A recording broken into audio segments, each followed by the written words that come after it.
भाई, आज इनिशियली मैंने आपको एक चीज़ दिखाई। पहले तो ये कि ये डॉक्यूमेंट अब ओल्ड हो चुका है। ठीक। तो भाई इसकी जगह यूज़ क्या करना है, आपने ये यूज़ करना है। सिंपल है, वाइट रिएक्ट आपने लिखा, यहाँ पर आया getting started. Create Vite is a tool quickly start a project from a basic template for popular frameworks.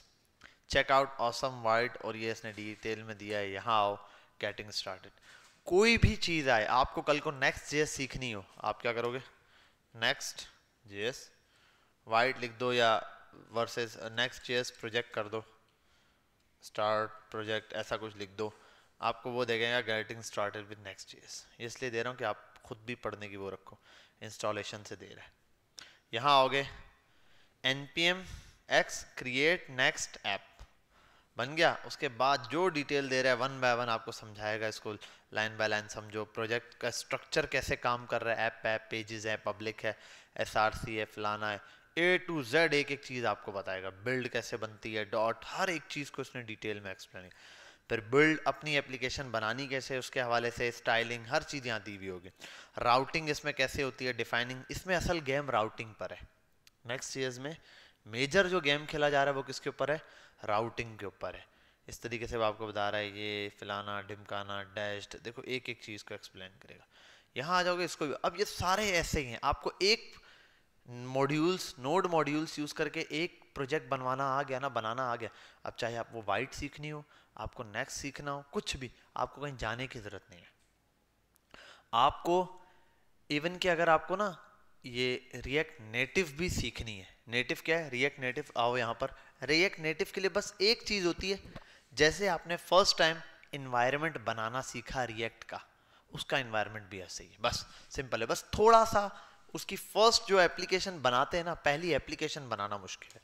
जैसे मैं आ जाता रिएक्ट नेटिव, ये मोबाइल नेटिव के नेटिव लिख दिया, लर्न रिएक्ट नेटिव ये दे दिया इसने। ये भी सेम ऐसे जैसे रिएक्ट चल रहा होता है, रिएक्ट नेटिव है। गेटिंग स्टार्टेड पर आ जाओ बस। अब इसमें दो मेथड्स होते हैं, एक CLI होता है, ठीक है, और दूसरा एक्सपो का मेथड होता है। एक्सपो समझ लो बनी बनाई चीज़ें दे रहा होता है, और वो ज़्यादा टेस्टिंग और छोटे प्रोजेक्ट्स के लिए। CLI थोड़े बड़े प्रोजेक्ट्स के लिए होता है। ये मैं इसलिए चीज़ें आपको रिपीट कर रहा हूँ। रिएक्ट हमारी समझ लो ख़त्म हुई है, उसके साथ साथ जो जो चीज़ें उससे रिलेटेड है ना, मैं आपको यहाँ खोल के बता दूँ कि आपको कल को ज़रूरत पड़े। आप अगर कल को आपको अपॉर्चुनिटी मिल रही है, एक अपॉर्चुनिटी ये कि इंटर्नशिप मिल रही है कहीं। अब वो कह रहा है भाई ठीक है, आपको आती है जावास्क्रिप्ट सारा, आपको उस पर काम करना पड़ेगा रिएक्ट नेटिव के ऊपर। आप कुछ काम करके दे, अब आपको बिल्कुल ही नहीं आता, आप बैठे हुए यार, आपको सर्चिंग इतनी आनी चाहिए, नेटिव आपको यहाँ से मिल जाएगा। ठीक है, सिंपल। आप उसकी ऑफिशियल, जितना अच्छा ऑफिशियल डॉक्यूमेंट पढ़ाता है ना, उतना कोई भी नहीं अच्छा पढ़ा सकता। मुझे रिएक्ट किसी ने नहीं पढ़ाई है, मैंने रिएक्ट कहीं भी नहीं पढ़ी। मेरा रिएक्ट का कोई उस्ताद नहीं, और इवन के मेरा HTML CSS जावास्क्रिप्ट बूटस्ट्रैप इसका कोई उस्ताद नहीं है, मैंने किसी से नहीं सीखी है। मैंने ये चीज़ खुद ही सीखी है। और हाँ, बहुत सारे उस्ताद हैं। मेरा उस्ताद है यूट्यूब, हाफिज़हुल्लाह, गूगल दामद बरकातुहुल आलिह, ये मेरे बड़े उस्ताद हैं भाई, उस्ताद मोहतरम है। जिनके पास में गया भाई ये सीखना, बोला ये निकाल के दिया, ठक करके ये आ गया। डॉक्यूमेंटेशन पढ़ी, यूट्यूब पे गया, दो चार वीडियोस देखी, मल्टीपल लोग उसने सजेस्ट किए, ये देख लो, इसकी देख लो, इसकी वीडियोस देख लो, देखी जो पॉपुलर थे, आए वन टाइम। बस अपनी थोड़ी सर्चिंग, क्योंकि अभी आप उस लेवल पे आ गए हो कि अब आप जॉब हंटिंग की तरफ जाओगे। दो काम है अभी आपके पास, सिर्फ दो काम है। प्रोजेक्ट्स पर बनाते जाओ, पोर्टफोलियो बिल्ड करते जाओ। दूसरा काम आप ये करो, और रिएक्ट के कॉन्सेप्ट्स पक्के करो। देखो, आप कोडिंग में जितने भी बड़े मास्टर हो, आपको बोल बचनी बनना पड़ेगा। समझते हो? बोल बचनी एग्जाम्पल दिख रही होगी सामने, ठीक है। आपको बोल बचनी का मतलब ये कि आपको बात अपनी सामने वाले को एक्सप्लेन करनी आते हो। मेरा एक स्टूडेंट है, ऑन अली करके उसका नाम है ना, अहले तशी है।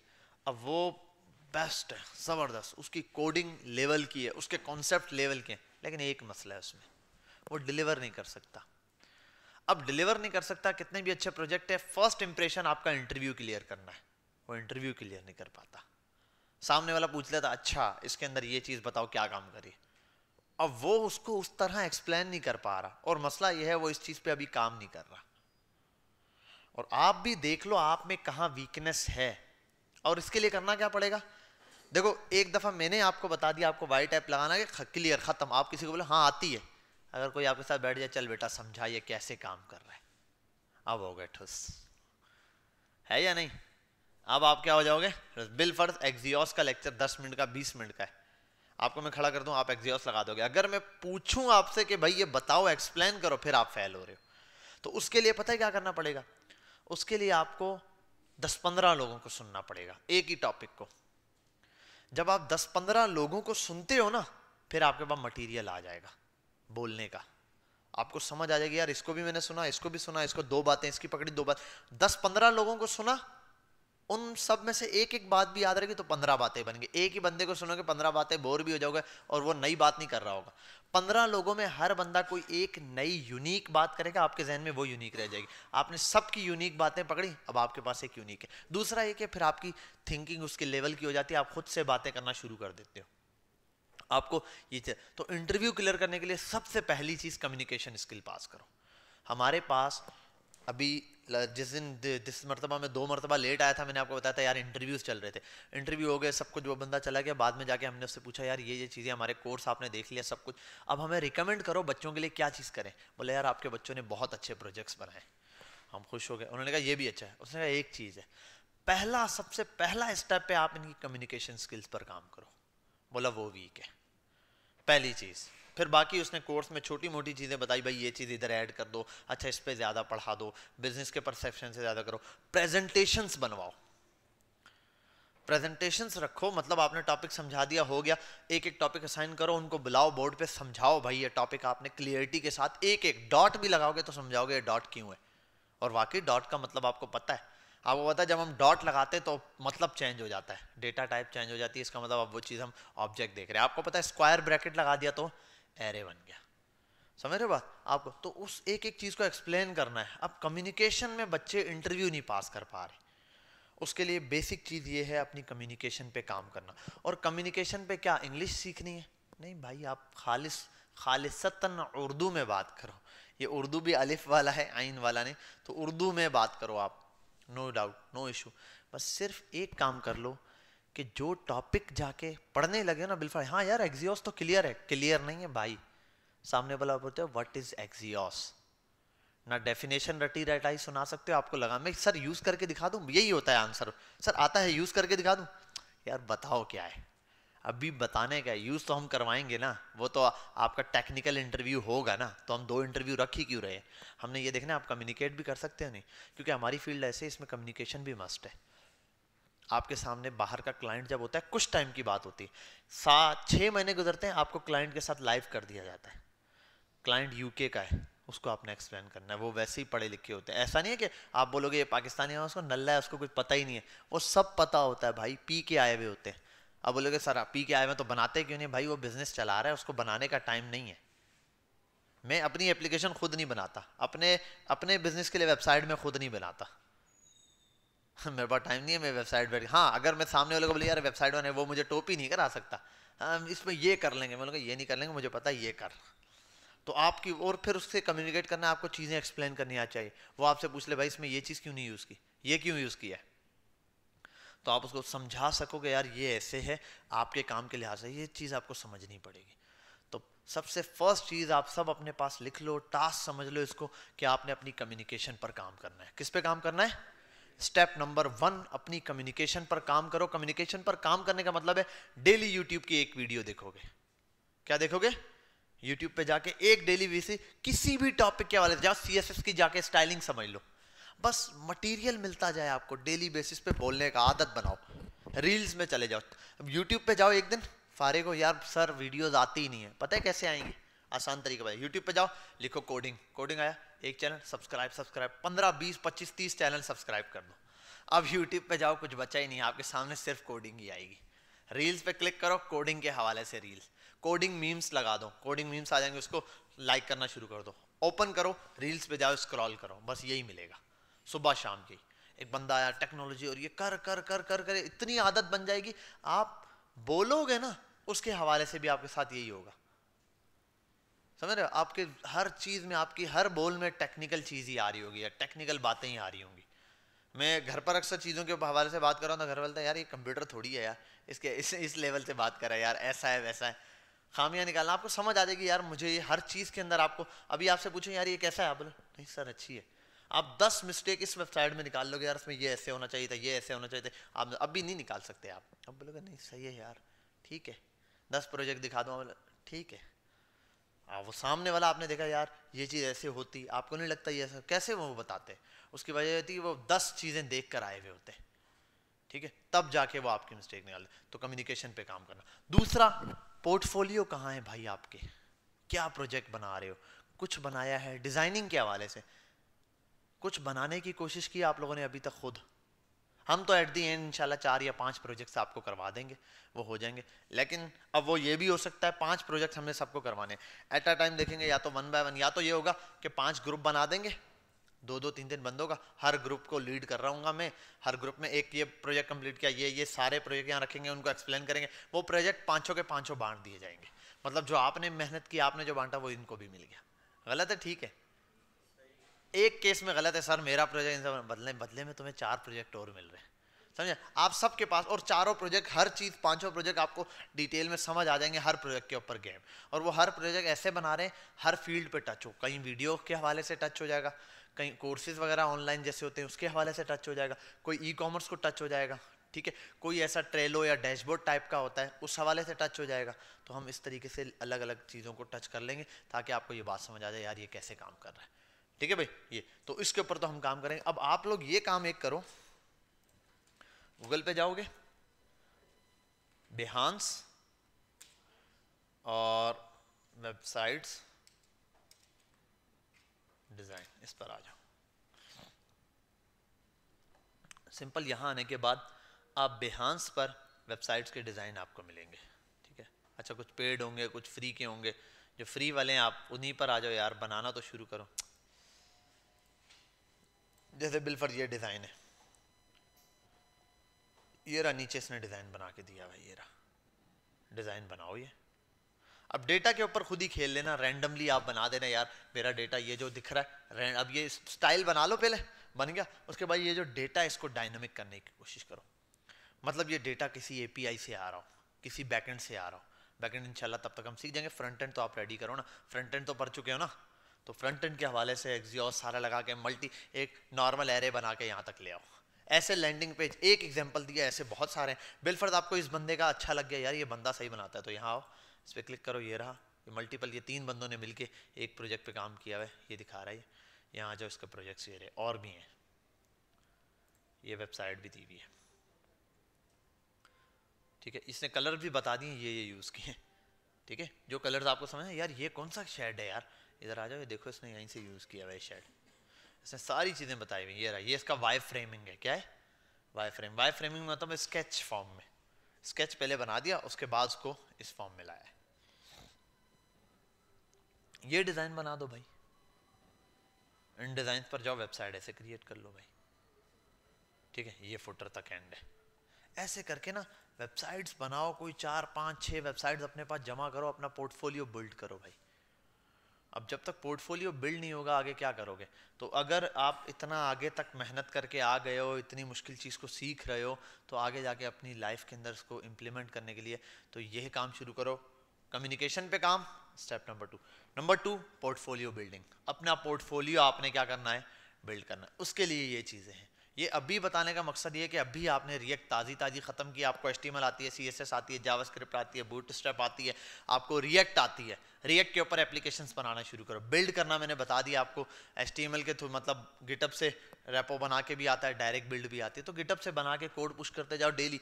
भाई डेली बेसिस पर आप टारगेट बना लो कि मैं कम से कम 5-6 कंट्रीब्यूशंस करूंगा गिटअप के ऊपर। कंट्रीब्यूशन समझते हो ना, गिटअप के ऊपर 5-6 बार कोड पुश करूंगा, तो 4-5 बार लाजमी डेली का टारगेट बना दो, एक अलार्म लगा दो, डेली बजे कि आज नहीं किया, आज नहीं किया तो कल करूंगा, आज नहीं तो डेली करना है आपने। जब डेली बेसिस पे करोगे ना आपको आदत बन जाएगी, फिर आपके लिए बड़े कोड कोई मसला ही नहीं होगा। 10 दिन बाद उठकर आते हैं, 7 दिन बाद आते हैं, 6 दिन बाद आते हैं, वह एक कोड करते चले जाते हैं, उसके बाद होश ही नहीं है। डेली बेसिस पर 5 कोड पुश करने का मतलब है रोज की 5 लाइनें लिखना शुरू कर दो। आज सिर्फ एक नैप बार बनाऊंगा बस, कल उस नैप बार को थोड़ा सा रिस्पॉन्सिव करने की कोशिश करूंगा, परसों नैप बार के नीचे हीरो सेक्शन का स्ट्रक्चर सोचूंगा, या उसके ऊपर सोचूंगा बैठ के बेशक, या उसको डिज़ाइन करने की कोशिश करूंगा, हो गया। थर्ड डे उसके ऊपर जो चीज़ें इंप्लीमेंट हो सकती हैं उसको परफेक्ट करने की कोशिश करूंगा, वो बन गया। उसके बाद फोर्थ डे उसके नीचे वाला सेक्शन बनाऊंगा। ऐसे बनाना शुरू करो। ये नहीं करना यार संडे को तसल्ली से बैठूंगा और करूंगा, वो संडे कभी आता ही नहीं है, हज़ारों संडे गुजर जाते हैं। तो यार सबसे पहली चीज़ अभी पोर्टफोलियो, कम्युनिकेशन स्किल पे काम, पोर्टफोलियो पे काम, ताकि हम आगे आपको रिकमेंड कर सकें 10 जगहों पर। सीवीज आती हैं, सारा कुछ आता है, जॉब्स भी आती हैं ढेरों, लेकिन मसला ये है उस लेवल के बंदे नहीं होते जिनको हम आगे भेजें। उस लेवल का बंदा चाहिए, और उस लेवल का बंदा करने के लिए आपको मेहनत करनी पड़ेगी, आपको काम करना पड़ेगा। जब तक ये नहीं करते आप लोग, बहुत मुश्किल है। ठीक है, तो ये आपके पास बिहांस है, भरा हुआ है भाई ये डिज़ाइन से, डिज़ाइंस की दुनिया है ये। इसके अंदर आ जाओ, जितने डिज़ाइंस आपको मिल रहे लगाओ। कहाँ गया, बैक जाना पड़ेगा। अच्छा मैंने ओरिजिनल तो नहीं बंद कर दिया यार, आई थिंक मैंने फॉर यू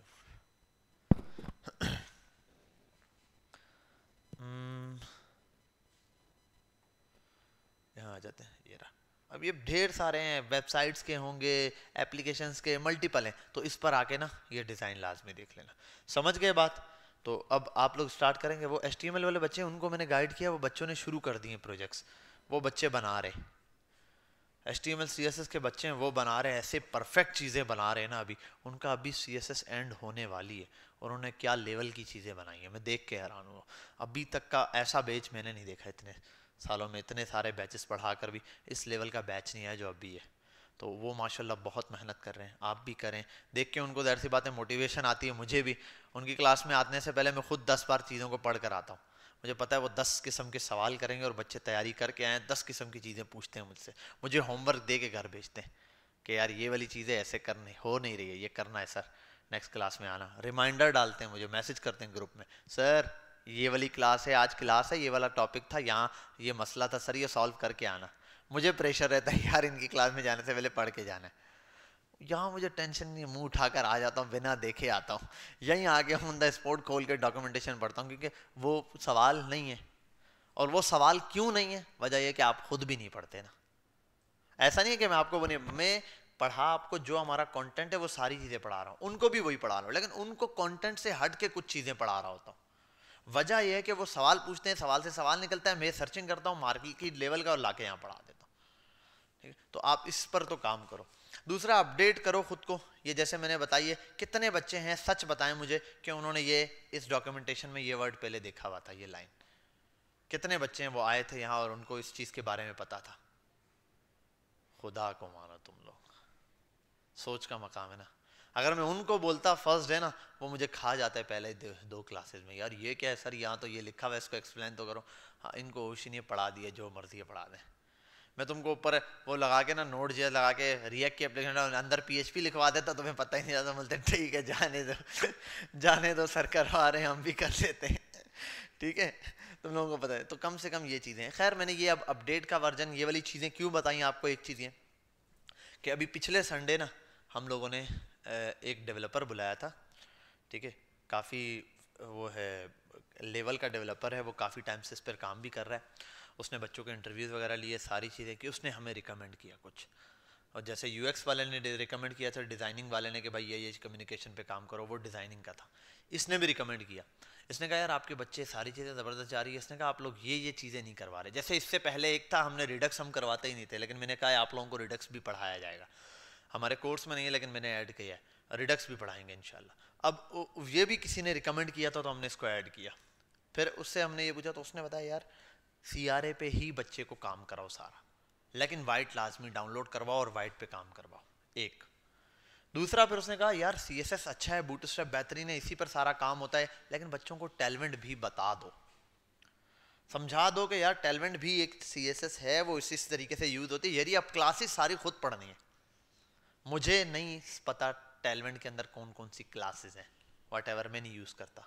खैर क्योंकि मैं अब खुद 6 महीने से, आप या तकरीबन 6-7 महीने से मैं खुद डेवलपमेंट नहीं कर रहा, तो डेवलपमेंट कर रहा होता तो जाहिर सी बात है मेरे नज़र में रहता है। लेकिन टैलेंट मुझे मार्केट का पता है, अभी टैलेंट चल रही है। टैलेंट में क्या अच्छा ये है, कुछ क्लासेज हैं। अब जाहिर सी बात है बैठूंगा यूज़ करने तो क्लासेज याद करनी है। मुझे तो बूटस्ट्रैप की बाज़ औक़ात नहीं याद होती क्योंकि कर नहीं रहा। तो अब लेकिन पता है, आपको पता भी होना चाहिए और आप यूज़ भी कर रहे हो। एटलीस्ट थोड़ी बहुत टेलमेंट पर भी कुछ छोटे मोटे प्रोजेक्ट बनाओ। उससे होगा क्या कि जब आप टेलमेंट भी यूज करोगे ना तो आपको मार्केट लेवल की चीजें पता। कल को आपने सुना यार ये वाली CSS, अच्छा सुन लिया बस ठीक है पता है, अबे जाओ खा जाओ उसको, गूगल पे लिखो क्या है वो, उसको जाके पढ़ो और सारा सर्च करके डिटेल में देखो। तो उसने हमें ये रिकमेंड किया यार ये 2-3 चीजें हैं, ये भी आप बच्चों को लाजमी बताओ, इसीलिए मैंने आपको बताया। और देखो मैं बताने में तो ऐसा था कि मैंने गूगल खोला वन टाइम, जब उसने बोला यार ये करना है, मैंने कहा ठीक है, मैं वाइट पे गया, खुद गेट स्टार्ट पे गया, मैंने देखा अच्छा NPM स्टार्ट है, ये सारा है। वन टाइम उसको डॉक्यूमेंटेशन पढ़ी मैंने खुद, तो पढ़ने के बाद उसको उठाया, इंस्टॉल किया, लगा दिया, खत्म, बात चल गई एप्लीकेशन।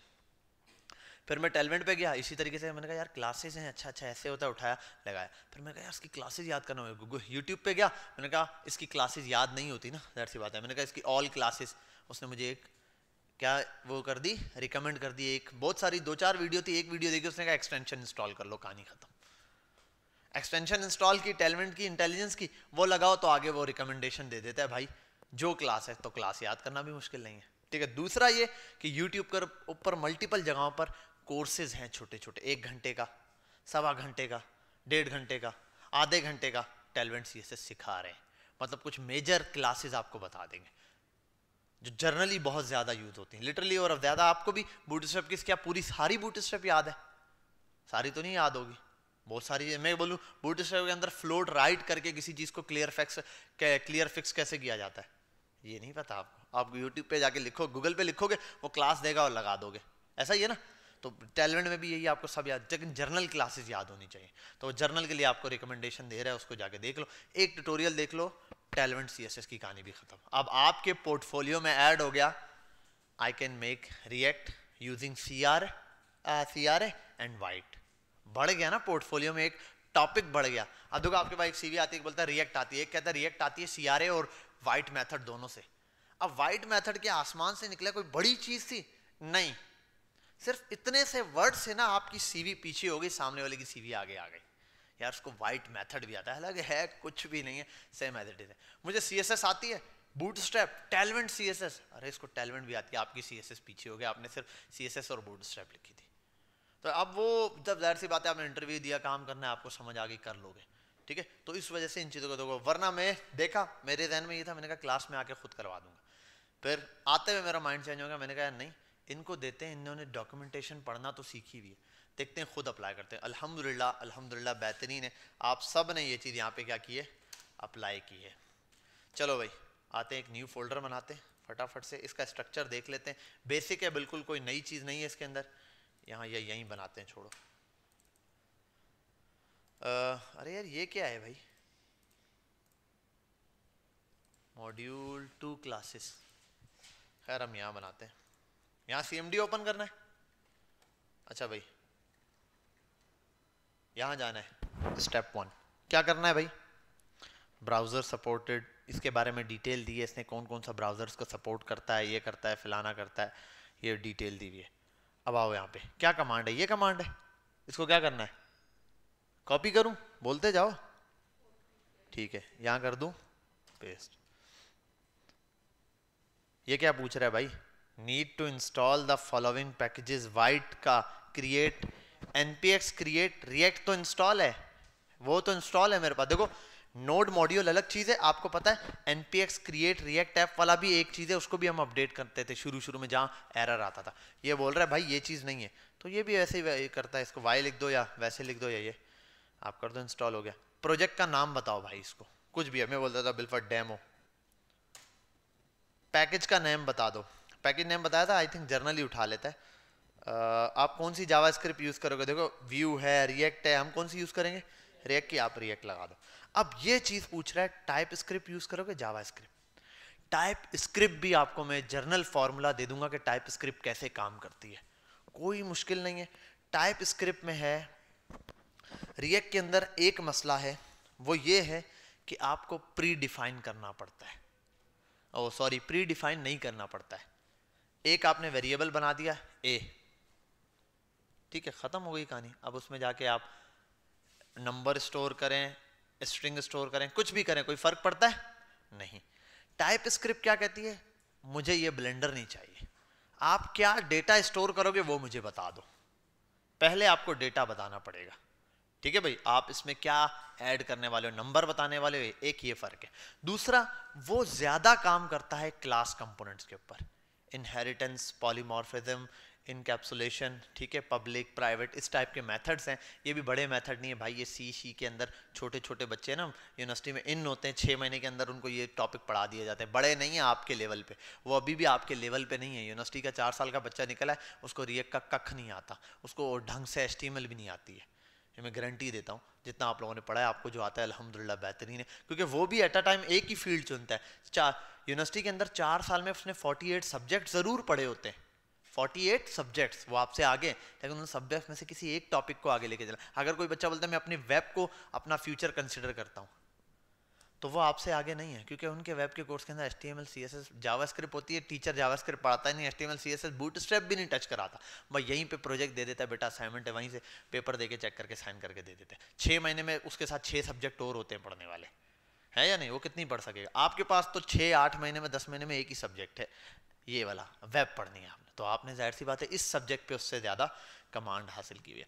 अब टाइप स्क्रिप्ट जो है ना, इसके ऊपर भी मैं आपको फोकस करवाऊंगा कि टाइप स्क्रिप्ट लाजमी देख लेना। अच्छा, अब ये चीज़ सर्च कर लो, SWC वाला क्या होगा और इसमें क्या है, ये अब या तो कोई वीडियो देख लो यूट्यूब पे, वहाँ भी आपको क्लियर पता चल जाएगा यार SWC क्या काम कर रहा है, या फिर इसको उठा के उस पर भी लिखोगे ना गूगल पे, या फिर वो उसकी डॉक्यूमेंटेशन में भी उसने लाजमी दिया होगा हम जावास्क्रिप्ट लिखने वाले।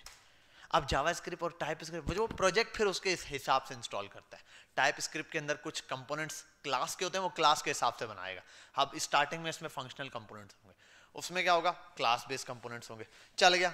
अब इससे हुआ क्या, ये करने से क्या हुआ, कुछ हुआ? पहले बताओ। एक डेमो का फोल्डर आया, आओ यहाँ पे, पूरी एप्लीकेशन रेडी हो गई है। रिएक्ट में क्या था, पहले पैकेज जेसन आता था, ठीक है, उसके बाद आस्ता आस्ता चीजें उसके हिसाब से होती थी। इसने फटाफट से जो है ना सारी की सारी चीजें इंस्टॉल करना शुरू कर दी, धड़ाधड़ दे मारा, सब कुछ आ गया। सिर्फ बाकी क्या है, नोड मॉड्यूल्स। उसके लिए उसने बोला क्या, npm इंस्टॉल, यही दिया हुआ है, इंस्टॉल कर लो, या npm i लिख दो, एक ही बात है, ठीक है। अच्छा एक मिनट, सॉरी, मैंने CDM यहाँ ओपन किया, CMD इसको बंद भी कर दो, आप यहाँ ओपन कर लो। वो मैंने यहाँ CMD ओपन किया था ना, मैंने वहीं लिख दिया, इसलिए इसके अंदर आके यहाँ पर आपको CMD लिखना है और क्या करना है, npm i कर दो या इंस्टॉल कर दो, एक ही बात है, वो इसको इंस्टॉल कर देगा, ठीक है भाई। अब यहाँ पर हो जाएंगे क्या, पैकेज इंस्टॉल। बाकी उसने दिया हुआ था इस प्रोजेक्ट को रन करने के लिए क्या है, npm, हाँ, रन स्पेस डेव, ऐसे ही है, ठीक है, तो ये चल जाएगा। और आई थिंक उसमें होता है रिएक्ट नेटिव के अंदर npm रन बिल्ड, उसमें बिल्ड चलती है, वो बिल्ड बनती है, फिर आपके मोबाइल में चल जाते हैं। बिल्ड क्या होती है कि मोबाइल में चलेगा, उसका आउटपुट कहाँ दिखेगा, मोबाइल के अंदर। तो मोबाइल में आउटपुट देखने के लिए उसको USB के साथ लगाते हैं, npm रन बिल्ड बनते हैं, बिल्ड लोड होती है, फिर मोबाइल में उसकी स्क्रीन शो होती है, उसका डिस्प्ले। वरना फिर एंड्रॉयड स्टूडियो होता है पूरा एक सॉफ्टवेयर, उस पर जाते हैं, उस पर डिवाइस सेलेक्ट करते हैं, पूरा मोबाइल आ जाता है, उसके अंदर मोबाइल खुल जाता है, उसके अंदर वो रन होता है। तो दोनों तरीके ठीक हैं भाई, ठीक है। खैर ये अपनी तरफ से इंस्टॉल होगा। इसमें एक चीज चेंज है, सबसे पहली चीज क्या चेंजिंग दिख रही है वो बताओ, सबसे बड़ी चीज। इंडेक्स की फाइल कहाँ है, बाहर मौजूद है इंडेक्स की फाइल, ये यहाँ पर है। अच्छा, और तो यहाँ पब्लिक में क्या है भाई, पब्लिक में एक वाइट नाम की एक फाइल बनी, और ये क्या है, इसको ऑन करो, ठीक है, ये इसने दे दिया भाई, एक फाइल दे दी कुछ, चल जा भाई, क्या तू तंग करता रहता है मुझे, इसको ओपन करके भी गलती कर देते हैं हम, ये उस पर चल रहा है ना। अच्छा, मेरे सिस्टम में ये किया किसने है, मैं हमेशा डिफ़ॉल्ट पर ये रखता हूँ, डिफ़ॉल्ट एप्स पर आते हैं और जर्नल यहाँ पर जाके नीचे स्क्रॉल करते हैं, क्रोम ही है डिफ़ॉल्ट पे, तो यार सब जगह डिफ़ॉल्ट पे क्रोम ही है। हाँ भाई, मेरे पास नहीं है ईमेल एड्रेस वगैरह, जा भाई तू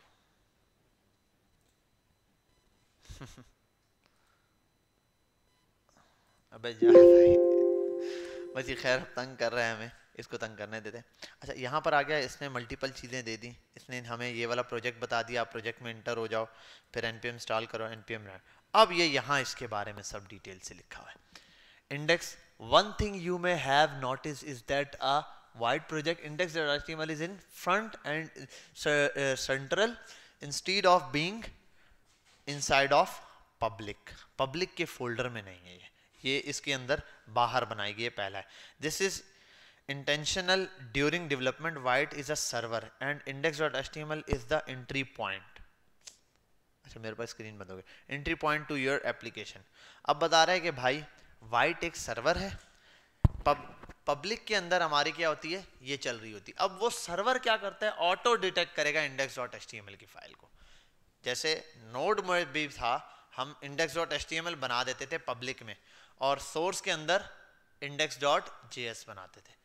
अब आपस में कनेक्ट किया ही नहीं होता था, फिर भी इसका कोड उसमें चल रहा होता था. वजह क्या थी, सर्वर डे. अच्छा इसका सर्वर रखा गया पब्लिक के अंदर कि जब फाइल बिल्ड बने तो सबसे पहली क्या चीज ऑन हो, इसका सर्वर ऑन हो. जब सर्वर ऑन हो जाएगा नेक्स्ट स्टेप में क्या चीज होगी, हमारी पब्लिक की फाइल वो खुद चलेगा. पब्लिक मतलब ये इंडेक्स की जो फाइल है वो ऑटो चलाएगा. ये जिसने यहाँ पे खैर दी हुई है, आते हैं यहाँ तो ये दिया हुआ है. उसके बाद ये इंडेक्स की फाइल है. अच्छा यहाँ SRC में आ जाऊं तो सब कुछ वैसा ही है, एक फाइल चेंज है. ऐप CSS है, ऐप JSX है, इंडेक्स CSS है. यहां index.js नहीं दिया उसने, man.js दिया. नेमिंग चेंज है बस, और कोई फर्क नहीं है, बाकी सारा काम एक जैसा है. ठीक है. ये अब बताने वाले कहते हैं कि वर्किंग इसकी जो है ना उससे 100 टाइम्स फास्टर है, क्योंकि जो फाइल लोड होने वाली होती है ना ये पहले अपने पास लोड करके इसका सर्वर वाइड का चला देता है, आपको रिजल्ट में इंडेक्स डॉट फाइल के अंदर जो चीज़ है वो दे देता है. उसमें क्या थी, इंडेक्स डॉट फाइल HTML की खुद लोड होती थी, वो पहली फाइल भी लोड होने में टाइम लेती थी. इसमें क्या है वही रिएक्ट का प्रोजेक्ट, नोड मॉड्यूल सब कुछ है, लेकिन उसके अंदर एक छोटा सा सर्वर ऐड कर दिया गया जो पहले ही इंडेक्स की फाइल में जो कुछ है वो रीड करके रख लेता है अपने पास. जैसे ही नोड मॉड्यूल लाइव करता है वो रिजल्ट दे देता है. आपने देखा होगा पहली रिएक्ट की एप्लीकेशन बहुत टाइम लगाती है लोड होने में, ये उसके मुकाबले क्या है, फास्टर है. अच्छा यहाँ आते हैं. खैर अरे यार ये एक तो पता नहीं क्या बकवास है, मेरे पास नहीं है भाई पासवर्ड. ओए ओए बहुत तेज है यार ये. वैसे तो क्लोज वहां से भी हो जाए लेकिन हो नहीं रहा. एंड करो भाई इसको, हो गया. अच्छा और कोई चीज़ ऐसी, ठीक है ले भाई ये यहीं अटका हुआ था. ठीक है भाई ये इंस्टॉल हो जाएगा. अब आते हैं यहाँ और हाँ ठीक है, ये अब इसकी डॉक्यूमेंटेशन है, इसको देख लेना. इसमें भी CLI वाला कॉन्सेप्ट दिया हुआ है इन्होंने, लेकिन CLI का ताल्लुक हमारे इससे नहीं है. बाकी चीज़ें इसके अंदर एज इट इज़ हैं जैसे रिएक्ट के अंदर है, बिल्कुल सामने. बाकी है रिएक्ट, ओवरऑल रिएक्ट की तरह ही काम करेगी. अब एक और चीज़ आपके पास, एक नई चीज़ मैंने और बताई, वो क्या है, टेलमेंट CSS. अब वाइट में कर रहे हो वाइट में कर दो, रिएक्ट में कर रहे हो रिएक्ट में कर दो.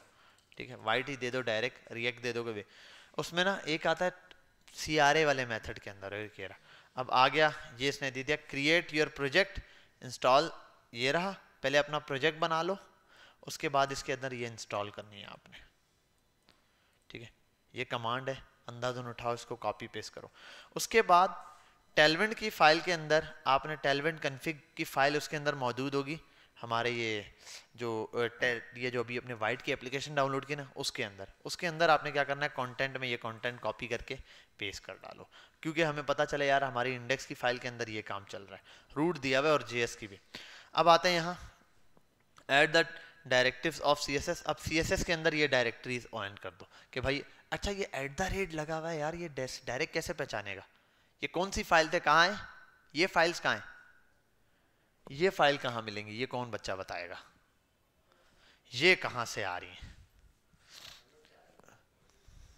मॉड्यूल से आ रही है, कैसे पता. हाँ शुरू में @ लगाया हुआ है. ये चीज़ मैंने आपको पहले भी दिखाई थी, वहाँ जाके भी @ हर चीज़ मॉड्यूल्स के अंदर एक पूरे फोल्डर्स बने हुए @ नाम लगा के. ठीक है अब देखो यहाँ पर नहीं फंसना, हालांकि ये कोई बड़ा क्वेश्चन है, वो आपको ऐसे ही जर्नली कोई खोल के दे दे बोले यार ये कहाँ से आई है, आपको पता ही नहीं हो, तो ये छोटी छोटी चीज़ें इन पे काम करो. @ लगाया हुआ है तो यार ये नोड मॉड्यूल से ही आ रहा है, और बेसिक सिंपल सा कॉन्सेप्ट है भाई, पीछे इसको इंस्टॉल किया है ना तो मॉड्यूल्स में पड़ा हुआ है. ठीक है ये आपने लगा दिया, ये चीज़ आ गई यहाँ पर. उसके बाद आपने अपना प्रोजेक्ट रन किया, चल गया, उसके अंदर ये CSS लगा दी. इसके लिए CSS डॉक्यूमेंटेशन है. अब इसके कंपोनेंट्स क्या क्या है, यहाँ आओ भाई, इसके आपको कंपोनेंट्स मिल जाएंगे मल्टीपल. कंपोनेंट अब बूटस्ट्रैप के अंदर भी होते हैं, हमने देखे हुए, इसके अंदर भी होंगे, कार्ड्स होंगे, बटन्स होंगे, हीरो सेक्शन दिया हुआ है, फीचर सेक्शन दिया हुआ है, छोटे छोटे बहुत सारे हैं। इन पर आ जाओ, इनकी आई थिंक पूरी वो दी हुई होगी, कंपोनेंट्स टाइप के बना के दिए होंगे। Get in touch, let's see, इसका कोड यहाँ दे दे, गेट द कोड। ये तो पैसे मांग रहा है, एक मिनट यार, फर्स्ट वाले पे नहीं मांगता, वैसे तो किसी पे भी नहीं मांगता यार, आई डोंट थिंक सो। अच्छा, npm install sheet, यार ये दिया हुआ है, या तो ये लगा दो, थीम दी हुई है, इसका कंपोनेंट, 1 सेकंड यार, कंपोनेंट्स पर आते हैं। बटन ऐसे क्यों दे रहा है?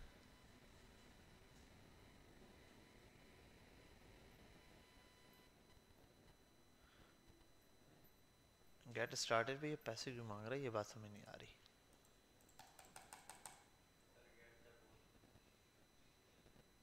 कहाँ पे दिया हुआ है दोबारा? गेट द कोड पे फिर पैसे मांग रहा है।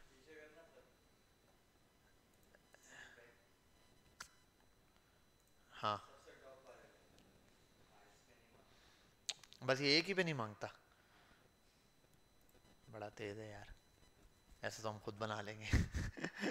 अच्छे वाला कोड ही तो देना था, जो देने का है वो दे नहीं रहा, जो नहीं देने का है वो दे रहा है। हाँ ये रहा, ये तो दे दिया, लेकिन ये पहला कोड दिया वैसे। चलो खैर, जो आपको डिज़ाइन मिल रहा है फ्री का वो यूज़ कर लो। बाकी यहाँ पे बाकी चीज़ों का भी है, तो हीरो सेक्शन है, फीचर सेक्शन में आ जाओगे, यहाँ पर भी होगा, इसमें भी पहले का नहीं मांगेगा, पहले का कोड दे दिया। बाकियों का आई थिंक ये कोड में, हाँ इसका भी दे रहा है, नहीं ये है, ये जो जितने भी बेहतरीन लग रहे हैं, जो अच्छे वाले हैं, वो पैसे मांग रहे हैं। खैर छोड़ दो, ये आ गई, तो यहाँ से आप इसके कंपोनेंट्स बने बनाए उठा सकते हो।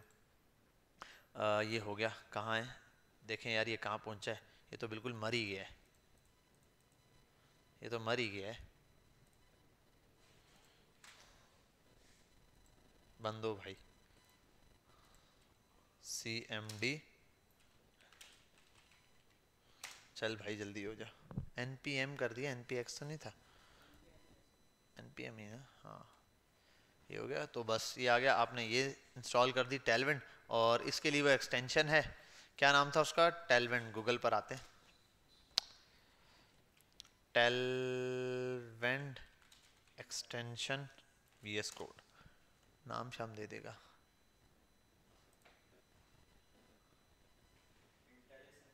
हाँ इंटेलिसेंस, ये रहा, ये नाम दे दिया, ये रहा। बस जो चीज़ समझना है, गूगल जिंदाबाद है भाई, जाके इस पर लिखो, वो आपको बता देगा यार ये है, इसको जाके लगा दो, बस सिंपल। ये अब आपने इस नाम की एक्सटेंशन आपने हसन ने निकाल के भी दी थी, ठीक है, वो आपने इंस्टॉल करनी है। 1 टाइम ये ऑन हो जाए सिर्फ, ये बहुत टाइम क्यों लगा रहा है मुझे समझ नहीं आ रहा, हो गया फर्स्ट टाइम, ठीक है भाई। आप इसको बाहर से भी चला सकते हो, वरना आप आ जाओ यहाँ CMD, ये नहीं सॉरी, इससे चलाते हैं हम। ठीक है भाई, ये आ गया आपके पास। यहाँ आते हैं, और ये हमारी SRC की फाइल है, app.jsx पर आते हैं। कंपोनेंट्स बाकी सब कुछ वैसे ही बनेगा जैसे वो था। अब ये कुछ बना बनाया इसका कोड है, यहाँ पर आ जाओ। अच्छा, अगर मैं इसको ये करूँ, ये किसने बनाया है, npm run dev,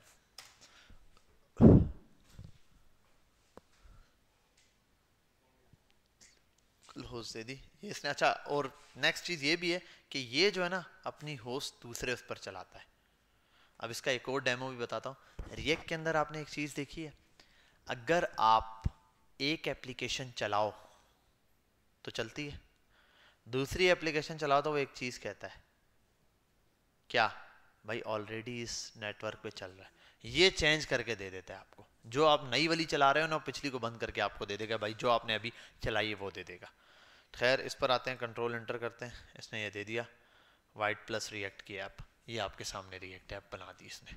वो बाकी बिल्कुल सिंपल जैसे चीज़ें चल रही हैं वैसे ही है। इंडेक्स की फाइल की जगह man.jsx पर आ जाओ, और मज़े की चीज़, और मज़े की चीज़, मैन डॉट JSX, वहाँ पे क्या होता है मैन डॉट JS। तो बस यहाँ पर ये भी है कि इसने JSX की फाइल इसके साथ अटैच की, बाकी सब वही है, डॉम क्रिएट रिएक्ट डॉम फिलाना, क्लाइंट से ही डॉम को ला रहा है, सब चीज़ें सेम है, एज इट इज़ है, किसी चीज़ में फ़र्क नहीं है। बस अब अगर कोई आपको ये बोले यार मुझे वाइट पे एप्लीकेशन बना के उस पर वर्किंग करनी है, नो डाउट सिंपल वैसे ही होगा जैसे ये चल रहा है, सारी चीज़ें वही हैं। वो छोड़ो, आपको मैंने वो स्निपेट्स बताए हुए हैं ना, यहाँ पर वो स्निपेट्स भी चलेंगे। अच्छा एसेट्स देखो अलग से बनाए हुए ना, यहाँ आ जाओ आप, बिलफर्ज में एसेट्स मैंने यहीं बना देता हूँ SRC में, डेमो डॉट JSX RAFCE कर दो, एज इट इज आ गया। कोई कोड में फर्क है? बिल्कुल कोई फर्क नहीं है, ये जैसा वो चल रहा था एज इट इज ही चलेगा। यहाँ आ जाओ इसके app.jsx में, ये आ गया आपके पास सिंपली कोड। तो आप यहाँ पर ये कोड है इस पर यूज, वरना इस पूरे को मिटा दो यार, RAFC RFC है भाई, RFC ये आ गया आपके पास एक्सपोर्ट डिफॉल्ट पर। अब बाकी कंपोनेंट जैसे वो चल रहा था, ऐप इज WR क्या है, वर्किंग ऐप इज वर्किंग, ठीक है भाई। तो इसमें कोई वहाँ पर डिफरेंस नहीं है। अच्छा अब एक और चीज़ जो हम ऐड कर सकते हैं इसके ऊपर, इसको हम फ्रेगमेंट पे रखते हैं, ऐसे रखते हैं, ठीक है। ये खाली वाले को क्या कहते हैं, फ्रेगमेंट। अब टेलवेंट लगानी थी, टेलवेंट लगाते हैं भाई। यहाँ आने के बाद देखो दे रहा है व्यू जैस के लिए चाहिए, इसके लिए चाहिए, यहाँ पर ये न्यू आया है, मैंने खैर इसको अभी तक देखा नहीं है, ये इसके अंदर ऑप्शन ऐड हुआ है। जब लास्ट टाइम मैंने जब टेलवेंट इनिशियली देखी थी खाली, तो उसके अंदर ये 2 ऑप्शन थे, ये अभी कोई नया आया होगा, इसको भी देख लेना यार वन टाइम जाके, ये क्या है इसके बारे में सर्च कर लो, ये कौन सा फ्रेमवर्क होगा किसी ना किसी का, ठीक है, गूगल पे ले जाना वन टाइम देख लेना। ये व्यू जेस तो काफ़ी पुराना है। यहाँ पर आ जाओ, अब ये आ गया क्रिएट योर प्रोजेक्ट, अपना प्रोजेक्ट बनाओ, बना दिया भाई, ये इंस्टॉल करो, डिट्टो कॉपी मारो इसको, आओ यहाँ पर ये लगाओ और कंट्रोल शिफ्ट न्यू खोल लो भाई, हाँ भाई पेस्ट कर, इंस्टॉल एक इंस्टॉल करेगा ये टेलवेंट, ये इंस्टॉल कर ले, फिर आओ ये जैसे इसने बोला हुआ है यहाँ आओ, और 1 मिनट ये दी है वाइट कॉन्फ़िग में दिया हुआ है ना, नहीं नहीं नहीं नहीं, अच्छा हाँ पहले सॉरी ये इंस्टॉल हो जाए, इसके बाद ये एक फ़ाइल यहाँ पर खुद क्रिएट हो जाएगी जिस फाइल के अंदर आपने ये करना है, ठीक है। अब ये हो गया, अब इसका दूसरा पार्ट नहीं इंस्टॉल हुआ, हाँ मेरे पास ये वाली फाइल नहीं इंस्टॉल हुई, ठीक है, तो इसको भी इंस्टॉल करते हैं।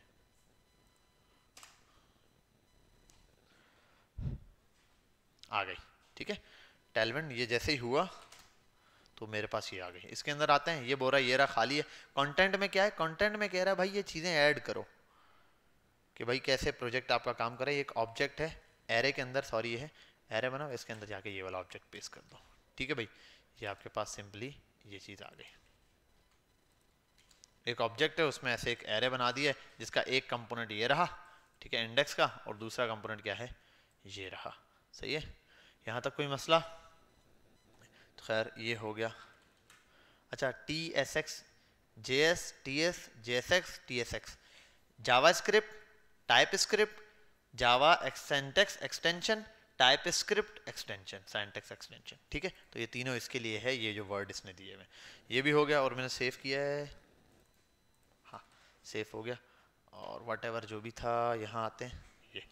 उसके बाद बोल रहा है भाई ये उठाओ CSS के अंदर ऐड कर दो, यहाँ आओ index.css। अच्छा जो मेजर फाइल है आपकी पूरी उसमें लगाने के लिए किस में यूज़ करना पड़ेगा, ये बाकी सब हटाता हूँ मैं, सिर्फ ये लगा देता हूँ, मेजर CSS की जो फाइल है उसके अंदर ये। अच्छा ये फाइल जिसमें पेस्ट कर रहे हो, एक बात याद रखना, ये कनेक्टेड होनी चाहिए, ये वाली जिस फाइल में मैंने ये पेस्ट किया ना CSS की फाइल है, वो CSS की फाइल कनेक्ट होनी चाहिए आपकी इंडेक्स या ऐप से, लाजमी ऐप या इंडेक्स से। क्यों? क्योंकि उसके अंदर रिएक्ट होनी चाहिए। वजह यह है कि आपको पता है इंडेक्स मैन अब और index.html ये फाइलें जो होती हैं क्या होती हैं, कनेक्टेड होती हैं हमारे पास उससे, नोड मॉड्यूल से, तो उन्हीं के अंदर @ से ये पहचानेगा। अगर आप रैंडम अपनी एक फाइल बना देते हो, साइड पे बना के फेंक देते हो, उसके अंदर @ लगा के ये लिख देते हो, उसमें नहीं चलेगी ये वाला काम नहीं करेगा। तो ये इंडेक्स की फाइल ऑटो इसलिए बनी होती है, पूरी एप्लीकेशन को सपोर्ट कर रही है। तो अब ये पूरी एप्लीकेशन में आप कहीं पर भी ये चीज़ क्या कर सकते हो, यूज़। रन हो गया, बस चलाओ अपना प्रोजेक्ट पे काम करो। ये एक दिया हुआ इसने, उठाओ इसको कॉपी करो, यहाँ ला के पेस्ट कर दो फर्स्ट में, पहला चलाने के लिए चल गया। अच्छा और 1 मिनट, हमारे पास एक ब्लेंडर है, क्लास नेम H1, क्या चीज़ ऐसी है जो रह गई है? 1 second, let me check this project. Everything is fine.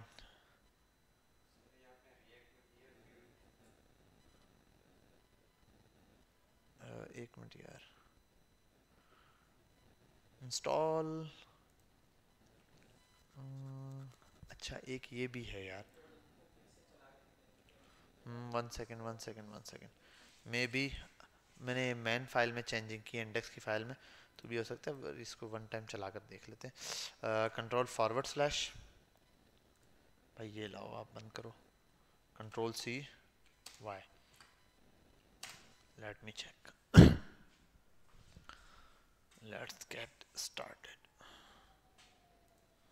ठीक है भाई, चल गया ये, सही है, ओके हो गया। तो ये चीज़ हमारे पास नॉर्मली चल गई है। अब बात आती है इसकी क्लासेस।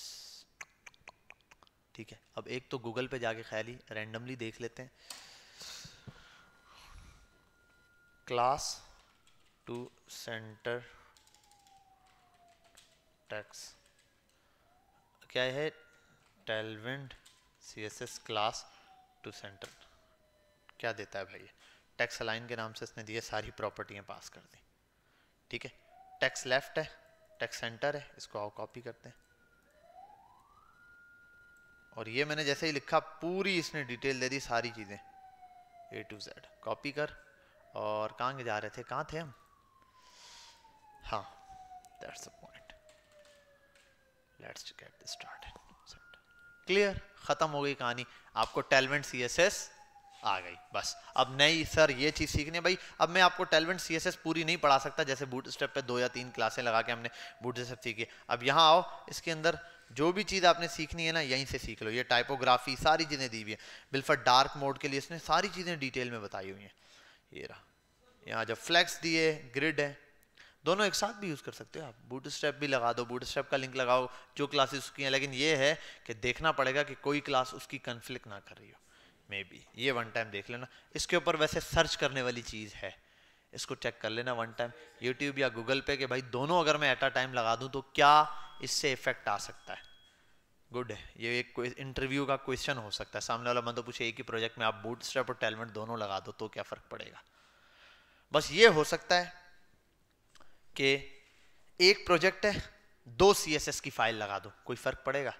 नहीं पड़ेगा। लेकिन एक फर्क पड़ेगा, अगर उसमें 2 CSS में सेम नाम से 2 क्लासेस बनी हुई है, अब कौन सी फर्स्ट पे रीड करेगा, ये डिपेंड कर सकता है। डॉट टेक्स्ट सेंटर के नाम से 2 क्लासेस हैं, एक बूटस्ट्रैप की और एक ये। अब वो लाइन बाय लाइन वाला मेथड होगा। अगर आपने HTML में लगाई होती तो जो आखिरी वाली होती वो लग रही होती। अब इंस्टॉल किए उसके हिसाब से वो क्या उठाता है, वो ये कोई जर्नली नहीं बता सकता यार इंस्टॉल पे किस हिसाब से पहले उठाएगा। मे बी टेलविंड उठा ले, अगर सीक्वेंस बताऊं तो। वो क्यों? क्योंकि टेलविंड T आता है। अगर वो नोड मॉड्यूल्स में आपने देखा होगा अक्सर चीज़ें अल्फ़ाबेटिकली लिखी होती हैं, तो जो अल्फ़ाबेटिकली चल रहा है तो ज़ाहिर सी बात है वो रीड करता हुआ आएगा, T पे आएगा तो टेलविंड वाली क्लास लगाएगा, ना के बूटस्ट्रैप वाली। सही है, बाकी चीज़ों पर इतना ज़्यादा कोई बड़ा इफेक्ट नहीं पड़ता। ये देख लेना, इसके ऊपर सर्च करने वाली चीज़ है। टेक्स्ट जस्टिफाई, वो टेक्स्ट के ऊपर होता है। अब देखो इसने सारी दी है, मैक्स विड्थ, हाइट, विड्थ, पता नहीं किस फॉन्ट्स के हिसाब से दिए, फॉन्ट फैमिलियाँ दी हैं लगाने के लिए, स्टाइल, लाइन हाइट दी हुई है, डेकोरेशन दिया हुआ है, थिकनेस दी हुई है, कंटेंट, बैकग्राउंड अटैचमेंट दी है, बैकग्राउंड पोजीशंस दी हैं, सबको बॉर्डर्स दिए हैं, बॉर्डर रेडियस है, ये रहा, बॉर्डर कलर है, बॉर्डर विड्थ है, ये दिया है, बॉर्डर बूटस्ट्रैप भी है पूरी की पूरी। तो ये आप लगा दोगे। समझ गए बात? पढ़ लोगे अच्छे से, इसको पढ़ लेना एक दफ़ा बस। टेलविंड से भी जान छूट गई, रिएक्ट के ऊपर वाइट भी पता चल गई। अब आप बनाओगे तो नॉर्मली किसके ऊपर? CRA पे ही। ठीक है, CRA पर ही काम करना है। ठीक है भाई, इस प्रोजेक्ट को कर देते हैं हम क्लोज। चलो भाई, छुट्टी हो गई आपकी, ये वाले काम थे, जान छूट गए। टेलविंड साहब बाय बाय, टाटा। हाँ, अब आते हैं अपने पुराने प्रोजेक्ट्स पर जिस पर हम काम कर रहे थे। किस वाले पर थे अब मुझे बता दो? सोशल मीडिया पर थे। क्या हुआ, रिस्पांस है नहीं उसका? हाँ, बात की है, क्या कह रहे हैं?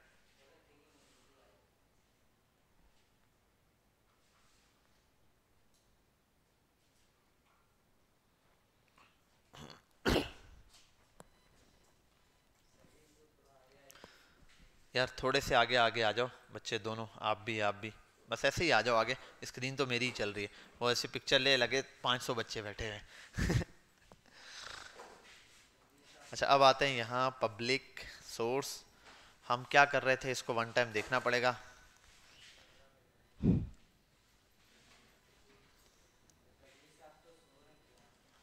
कौन कबीर? कबीर नहीं, अयान। कबीर ऐसे ही बदनाम होता रहता है, हरकतें अयान करता है, बदनाम कबीर होता है। अबे यार ये एक बड़ा ब्लेंडर देता है, देखा है, CLS प्रोजेक्ट इंस्टॉल नहीं है, नोड मॉड्यूल इंस्टॉल किया था इसके अंदर क्या? हाउ इज इट पॉसिबल यार, इसमें तो मॉड्यूल इंस्टॉल थे, मैं कौन सी वो चला रहा था, ये चला रहा था। अच्छा वो क्लोन किया था मेरा ख्याल है, कंट्रोल C CLS। अच्छा अब एक्सियोस लास्ट टाइम देखा था, व्हाट इज एक्सियोस, क्या होता है? Anybody? API? What is an API? API क्या होती है जी? जो वन बाय वन बता दो, जिसको समझ आ रहा है हैंड रेज करे और बताए, what is an API? What is API? Application programming interface, ये तो फुल फॉर्म हो गई, फुल फॉर्म हो गई।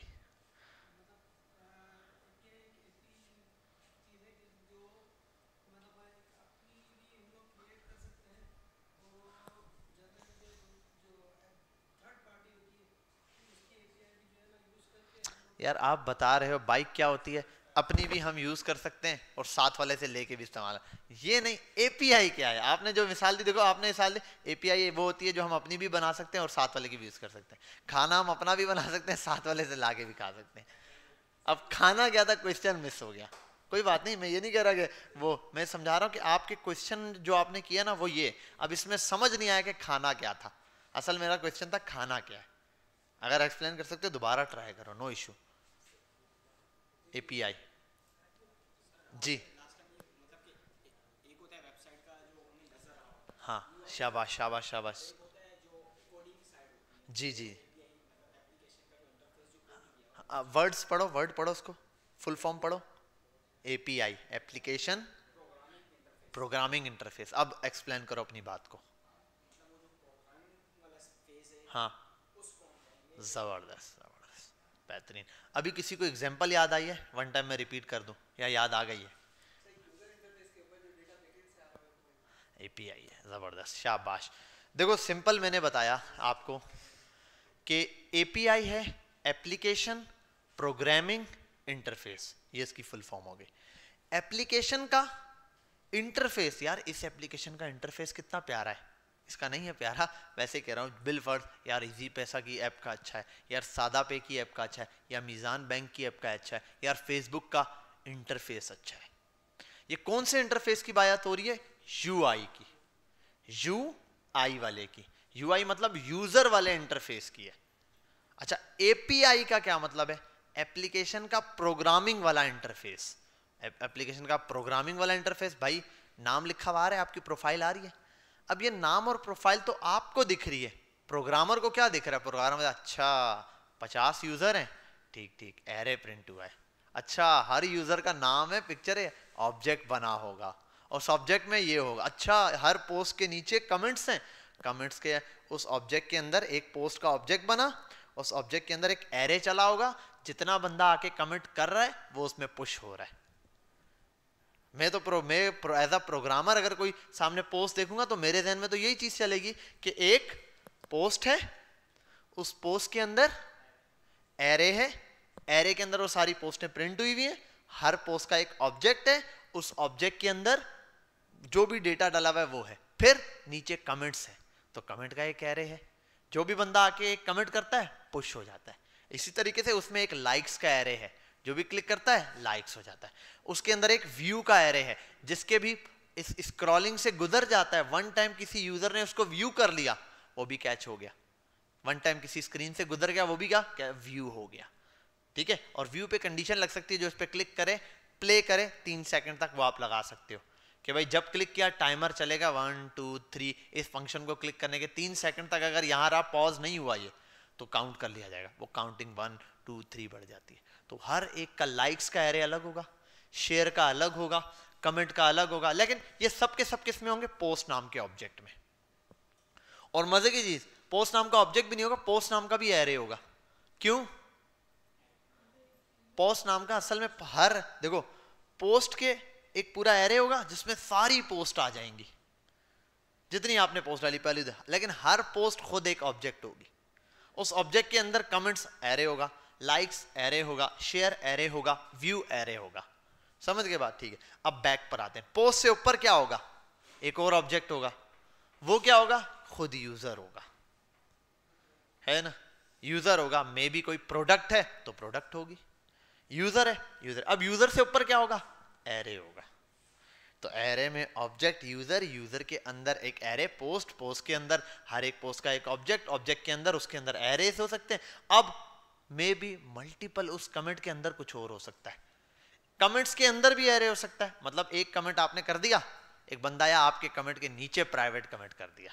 एक तो कमेंट्स चल रहे होते हैं जर्नल, एक कमेंट का रिप्लाई में कमेंट होता है, क्लिक करो व्यू मोर, उसके अंदर दिख रहा होता है, नेस्टेड कमेंट्स होते हैं, उसके लिए नेस्टेड कमेंट का एरे होगा। मतलब एक बंदा आगे कमेंट किया, पुश किया, तो वो अब उस स्पेसिफिक पार्ट में पुश होना चाहिए। तो ये पूरा है। कैसे जेसन कितना काम आ रहा है, ये जो डेटा चल रहा है ना, जिसके जहन में ये डेटा आ रहा है, ये असल में बैकएंड का काम है। ये है एपीआई, ये है एप्लीकेशन का प्रोग्रामिंग वाला इंटरफेस। मतलब मैं इसको देखूंगा, आपको क्या दिख रहा है, नैप बार नहीं, मुझे डिव दिख रहा है।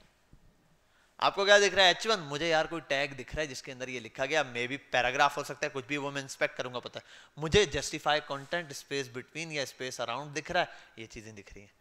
लाइन बाय लाइन दिख रहा है। मुझे एक कंपोनेंट दिख रहा है होम का, ऊपर से जैसे आ रहा हूँ मैं, यहाँ आया साइनअप पे, मुझे पता चला आपने कहा साइनअप का पेज है, मैंने कहा साइनअप का एक कंपोनेंट लोड हुआ है क्योंकि रिएक्ट की वेबसाइट है, एक फॉर्म का पेज यूज हुआ है, एक सेंटर का टैग यूज हुआ है जिसमें H1 या कुछ भी टैग है वो आया है, 3 इनपुट्स यूज हुए हैं, इनके अंदर प्लेस होल्डर्स यूज हुआ है, मुझे ये दिख रहा है। समझ रहे बात? फिर डेटा जो आ रहा है, डेटा के ऊपर जो गेम चल रहा है, वो असल में एपीआई आ रही है, एप्लीकेशन प्रोग्रामिंग इंटरफेस। यहां तक बात समझ आ गई? क्लियर है? तो कभी भी कोई पूछे ना, जर्नल एग्जांपल देके बता देना कि भाई ये जो यूआई है ना, यूजर इंटरफेस, आप एक बंदे को जर्नल ऐसे दिखता है, चाहे चाहो इन अल्फाज को रट्टा लगा लो क्लास से बाहर जाके, या नहीं, बंद करो फटाफट से। तो अब आपसे कोई पूछे कि भाई एपीआई क्या है, इंटरव्यू लेवल पे पहले बताता ना, एप्लीकेशन का प्रोग्रामिंग इंटरफेस है। वो जो एप्लीकेशन का प्रोग्रामिंग इंटरफेस, इससे मुराद, बोले आप एक एप्लीकेशन उठा लो, किसी भी जर्नल एप्लीकेशन, बिलफर्ज आप उठा लें, फेसबुक उठा लें, फेसबुक पे आप देखते हैं यूजर को दिखती है यूआई, यूजर इंटरफेस। हमें क्या दिखता है, सामने एक पोस्ट आई, तो अब अगर मैं प्रोग्रामर हूं, मैं एपीआई को जानता हूं, तो एपीआई वो जो पोस्ट है ना, वो पोस्ट का जो भी डेटा बैकएंड से आ रहा है वो एपीआई है। वो कैसे, मतलब ये जो है मैंने देखा है, पोस्ट है तो एक यूजर होगा जिसका एरे होगा, यूजर्स का एरे, उसके अंदर एक यूजर खुद ऑब्जेक्ट होगा, उस ऑब्जेक्ट के अंदर एरे होगा पोस्ट नाम का, उसमें कोई पोस्ट क्रिएट होगी। ऐसे एक्सप्लेन करोगे ना, सामने वाले को पता चल जाएगा इसको एपीआई अच्छे से पता है। आपने एग्जांपल भी दे दी, अब वो समझ गया कि अगर मैं दूंगा भी तो ये चीज बना भी लेगा, जब इसको डॉट डॉट करके सब पता है तो। समझ गए यहां तक बात? कोई मसला तो नहीं? ये आपके पास एप्लीकेशन इंटर। अब एक्सियोस क्या था, इधर आया, पानी ला दे, चला दे, नहीं पानी, सिर्फ पानी, हाँ। अच्छा एक और चीज, एक्सियोस में और फैच के मेथड में, फैच भी बताया था ना मैंने आपको, फैच में और एक्सियोस में क्या डिफरेंस है? तो रिएक्ट खुद भी है, हाँ, थर्ड पार्टी लाइब्रेरी है। क्यों कर रहे हैं third party library? Structure wise दोनों में कोई डिफरेंस है? स्ट्रक्चर वाइज दोनों में कोई डिफरेंस है? पहले जर्नल समझो। फैच के मेथड में होता था fetch dot then dot catch, 2 दफा देन चला, उसके बाद कैच चला। अब है क्या, ये डिफिकल्ट मेथड था। पहले वाले देन में बोलता था भाई फाइल जो भी डेटा आया उसको पकड़ो, जेसन में कन्वर्ट करो, देन उठा के आगे फेंको। अब वो एक स्ट्रक्चर रेडी हो गया, मुश्किल था, ठीक है। Axios थर्ड पार्टी लाइब्रेरी है फर्स्ट अटेम्प्ट, तो ये हो गया कि भाई थर्ड पार्टी है, अपनी नहीं है रिएक्ट की। और हम बहुत सारी इस तरीके से लाइब्रेरीज यूज़ कर रहे होते हैं, जैसे रिएक्ट राउटर्स की लाइब्रेरी यूज़ करते हैं, वो रिएक्ट के अंदर बिल्टन नहीं है, बिल्टन हो तो जब इंस्टॉल हो रही है वो वैसे ही हैवी हो जाए, ठीक है, इस चीज़ से बच जाते हैं हम। तो वो ज़रूरत के तहत हम यूज़ कर रहे हैं भाई, ये चीज़ ज़रूरी है तो यूज़ करो, वरना जितना ज़्यादा डेटा होता जाएगा कहीं पे भी एरर रिएक्ट रुक जाएगा।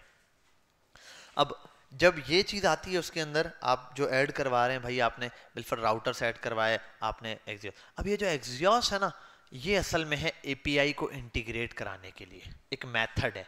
एक्सियोस क्या है? एक मेथड है जो कि किस लिए यूज होता है? एपीआई इंटीग्रेट करने के लिए। एपीआई इंटीग्रेशन से क्या मुराद है? इंटीग्रेट करने का मतलब क्या होता है? बोलो बोलो बोलो, बोलना से बोलो ना यार। एपीआई को इंटीग्रेट करने से मुराद, हाँ, ताल्लुक बना देना, दो चीजों को मिला देना, एपीआई को इंटीग्रेट कराना। एपीआई इंटीग्रेट किससे होगी? एपीआई कहां बनती है? बनती कहां है? बैकएंड। तो इंटीग्रेट किससे होगी? फ्रंट एंड से, यूआई से, ठीक है, ताकि वो जो डेटा है क्या दिखाना है, किसकी पोस्ट दिखानी है वो दिखा सके। तो इसको इन दोनों को मिलाने के लिए बीच में एक पर्सन होना चाहिए, बीच में एक चीज होनी चाहिए, जो कि क्या कहलाता है? मेथड, एक्सियोस का मेथड। एक्सियोस आसान है एज कंपेयर टू फैच का मेथड। अगर कोई फैच भी यूज करता है, नो इशू, फैच भी यूज कर सकता है, लेकिन हम क्या करते हैं एपीआई इंटीग्रेशन के लिए फैच का, वो एक्सियोस का मेथड यूज करते हैं। अच्छा, अब एक्सियोस तो लगाना आ गया हमें, यहाँ आते हैं। हमने लास्ट टाइम एक्सियोस लगाया होगा, कॉन्टेक्स्ट एपीआई, ये रहा। मैंने कहाँ बताया था एपीआई इंटीग्रेशन? एक्सियोस यहाँ पर लगा के दिखाया था, ये रहा। यूज इफेक्ट में क्यों लगाया था ये? क्वेश्चन आ गया।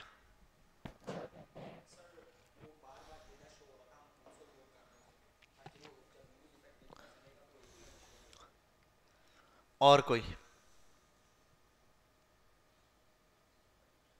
हाँ भाई, और कोई? और कोई? बच्चे ने ठीक बताया, एक तो चलो ये टेक्निकल इशू था उसके लिए, लेकिन एक्चुअल में इसको यूज इफेक्ट में क्यों रखा गया? चलो, यूज इफेक्ट कब चलता है?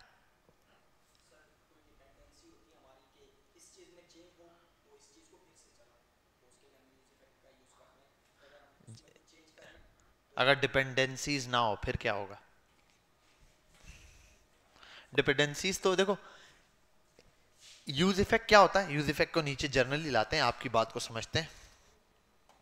असल में यूज इफेक्ट होता है ये, यूज इफेक्ट ये होता है, ये कितनी चीजें लेता है? दो। क्या लेता है? पैरामीटर या आर्ग्यूमेंट? क्या कहलाएगा? अभी जो मैं लिख रहा हूं वो क्या कहलाएगा? आर्ग्यूमेंट, क्योंकि यूज इफेक्ट तो बन चुका है, फंक्शन कहीं और बना है, मैं तो यहां कॉल कर रहा हूं तो आर्ग्यूमेंट दे रहा हूं। कितने आर्ग्यूमेंट लेता है? दो। क्या क्या? एक कॉल बैक फंक्शन लेता है, दूसरा डिपेंडेंसीज लेता है, ठीक है, जिसमें हम क्या पास कर रहे थे? एरे। अगर डिपेंडेंसीज ना दूं तो सिर्फ कॉल बैक फंक्शन दे दूं, फिर क्या होता है? ये तो यूज इफेक्ट है, यूज इफेक्ट पे ही फंस गए हो। मसला ये है कि आप पढ़ चुके हो, सामने इंटरव्यू वाला ऐसे क्वेश्चन करता है, बस एक दफा पूछेगा, आप सोच में पढ़ के खत्म। अब बताओ भाई क्या होगा? चलेगा ये, या चलता है या नहीं चलता? कभी ये चल सकता है? ऐसे चल सकता है भाई, मैंने जानबूझ के ऐसे पूछा कि कभी चल सकता है क्या, बोलता नहीं चलता है भाई, क्या फर्क पड़ेगा। अब जब चलेगा तो ये किसी पे डिपेंडेंट नहीं है, जब भी ऐप लोड होगी फर्स्ट टाइम ये चल जाएगा, पॉइंट नंबर 1। दूसरा, और पूरी ऐप के अंदर कहीं भी कोई चेंजिंग हुई तो ये चल जाएगा। डॉम पे कुछ भी चेंज हुआ, मतलब एक जगह बटन है, उस पर आपने क्लिक किया कुछ चेंज करने के लिए, अलर्ट शो कराने के लिए आपने क्लिक किया, अलर्ट आ रहा है, नहीं चलेगा ये, ठीक है। आपने क्लिक किया, कुछ चेंज हुई, मतलब एक नैब बार खुल गया, यहां पर खुला, ये चल जाएगा ठक करके कि भाई चेंजिंग हुई है डॉम के अंदर। आपने बटन लिखा था 1 लिखा हुआ था किसी एक नंबर पे, क्योंकि मैंने काउंटर पे पढ़ाया था इसलिए एग्जांपल वो दे रहा हूं, 0 है, आपने क्लिक किया 2 हो गया, ठक करके चल जाएगा। अब जो भी ठक करके चलेगा, कुछ भी, मैं इसलिए एग्जांपल दे रहा हूं क्योंकि मैंने अलर्ट लगाया हुआ था। आपने लोडर, मैंने लोडर भी बताया था, आपने लोडर लगाया, क्लिक करोगे लोडर चलेगा, उसके बाद चलेगा। आपने किसी को मैसेज में ठक करके लोडर चलेगा, उसके बाद ये चलेगा, हर चीज पे लोडर चल रहा है। अब मसला ये है कि मैंने नैब बार क्लिक किया, लोडर चले, उसके बाद फिर आए, मुझे नहीं चाहिए भाई। हाँ काम का है यूज इफेक्ट, मुझे कहाँ चाहिए था, फर्स्ट टाइम मेरी bill for the application load होती है, वन टाइम लोडर चले, एप्लीकेशन आ जाए, अच्छा लग रहा है, चलो ठीक है। दूसरी चीज कि भाई मैं चाहता हूँ जब मैं मैसेज टाइप कर सेंड करूँ तब एक दफा आ जाए, या किसी और चीज के लिए तो एक दफा करके उसके बाद नोटिफिकेशन दे दे, 1 सेकंड या 2 सेकंड के लिए प्रोसेस हो, उसके बाद ये आ जाए, तो उसके लिए समझ। लेकिन मसला ये, अब मैं कुछ भी चेंजिंग करूंगा, एक कैरोसेल इमेज बनी, इसको क्लिक करूंगा, ठक लोडर चलेगा, फिर इमेज आएगी, हर चीज में तंग कर रही है। उसकी वजह से फिर हमने क्या किया था, सेकंड पार्ट इसका पढ़ा था, वो था डिपेंडेंसीज। भाई अगर खाली में ये डिपेंडेंसीज लगा दूं तो ये किसी पे डिपेंड नहीं कर रहा, मतलब ये जब चलेगा तो पहली बार जैसे ही लोड होगा फर्स्ट टाइम चल जाएगा ये, उसके बाद जितनी भी चीजें आप चेंज करो ये नहीं चलने वाला, लोडर नहीं आएगा, सिर्फ पहली बार आ जाएगा। अब उसके बाद आपको जब चाहिए आप यहां लिख दो, बिलफाल आपने काउंटर का वेरिएबल बनाया, आपने कहा काउंटर के अंदर यहाँ बटन पे क्लिक करूंगा 1 2 हो जाइए, अब चेंजिंग आए उस वेरिएबल में, उस वेरिएबल का यहाँ नाम पास कर दो, वेरिएबल हो फंक्शन हो कुछ भी, उसमें जैसे ही चेंज आएगा तब यहाँ पर ये चीज क्या हो जाएगी, चल जाएगी। बात समझ गए, क्लियर है। तो ये डिपेंडेंसीज यहाँ पर है, तो डिपेंडेंसीज आप तब बना सकते हो जब आप चाहो कि भाई आप देखो 20 वेरिएबल है, आप चाहते हो इस बटन पे, इस बटन पे, इन सब पे डायरेक्ट चल जाए, ये एक बटन है, इस पे जब एंड हो, देखो पहला चेक है, हाँ ये आता है, चेक करता रहे, कब को ये लोड ना हो, लेकिन जब आखिरी में सबमिट करने लगे ना तब वन टाइम लोड हो। अब मसला यह है, आप जैसे ही चेक पे क्लिक करोगे वैल्यू चेंज हुई तो वो क्या कर देगा, लोड कर देगा, बार बार लोडर दिखाएगा।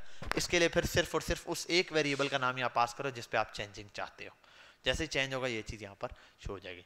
समझ गए बात, ये है। अब ऊपर आते हैं, ऊपर मैंने हर दफा के लिए बताया, अब यहां लाता हूं, मैं कहता हूं भाई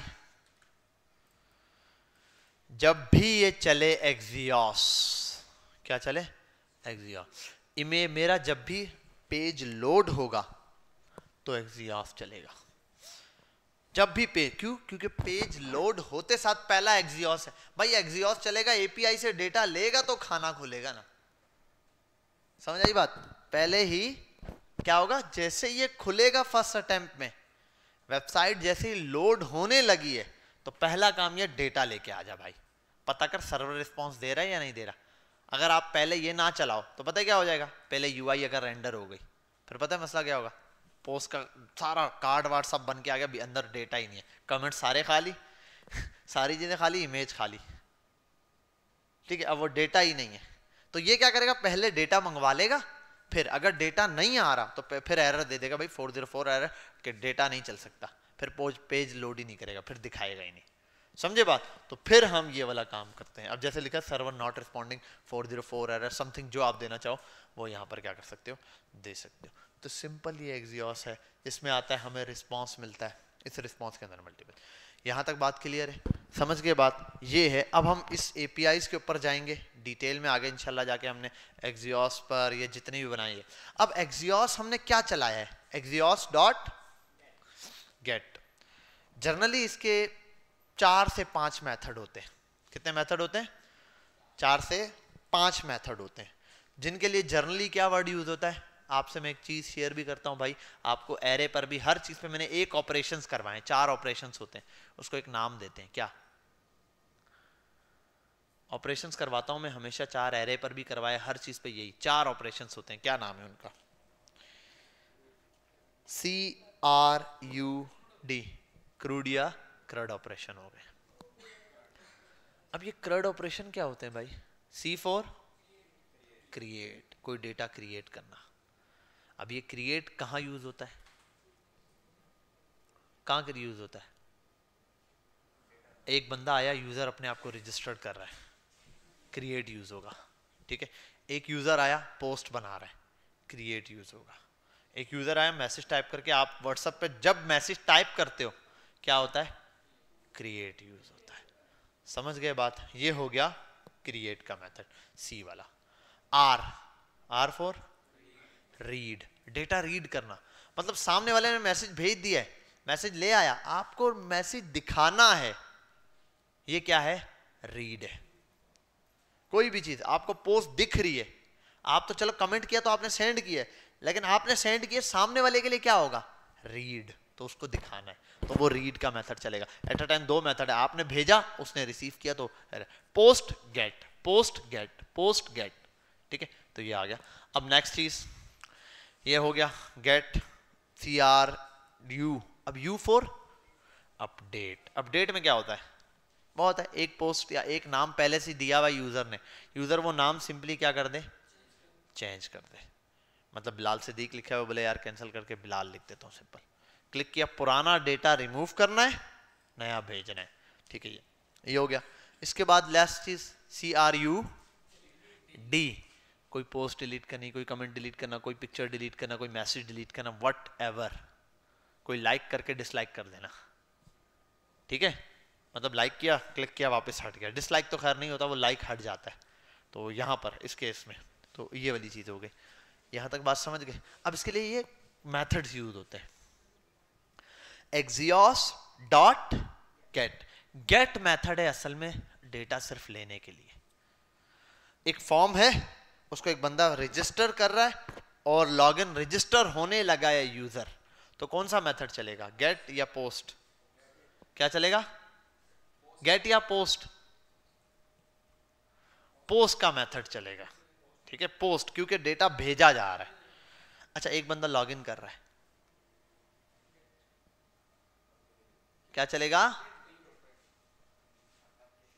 लॉगिन कर रहा है एक बंदा, रीड वाला गेट और पोस्ट का मेथड चलेगा।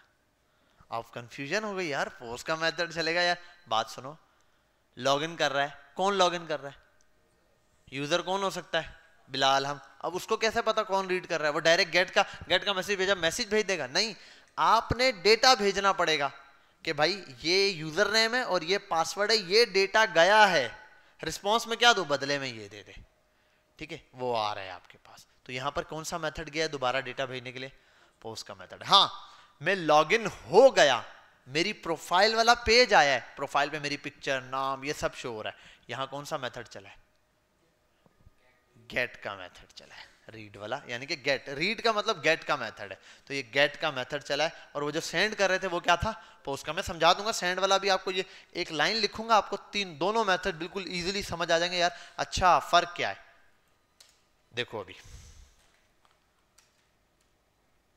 Axios dot get dot then dot catch, ऐसा ही है, ये मेथड है।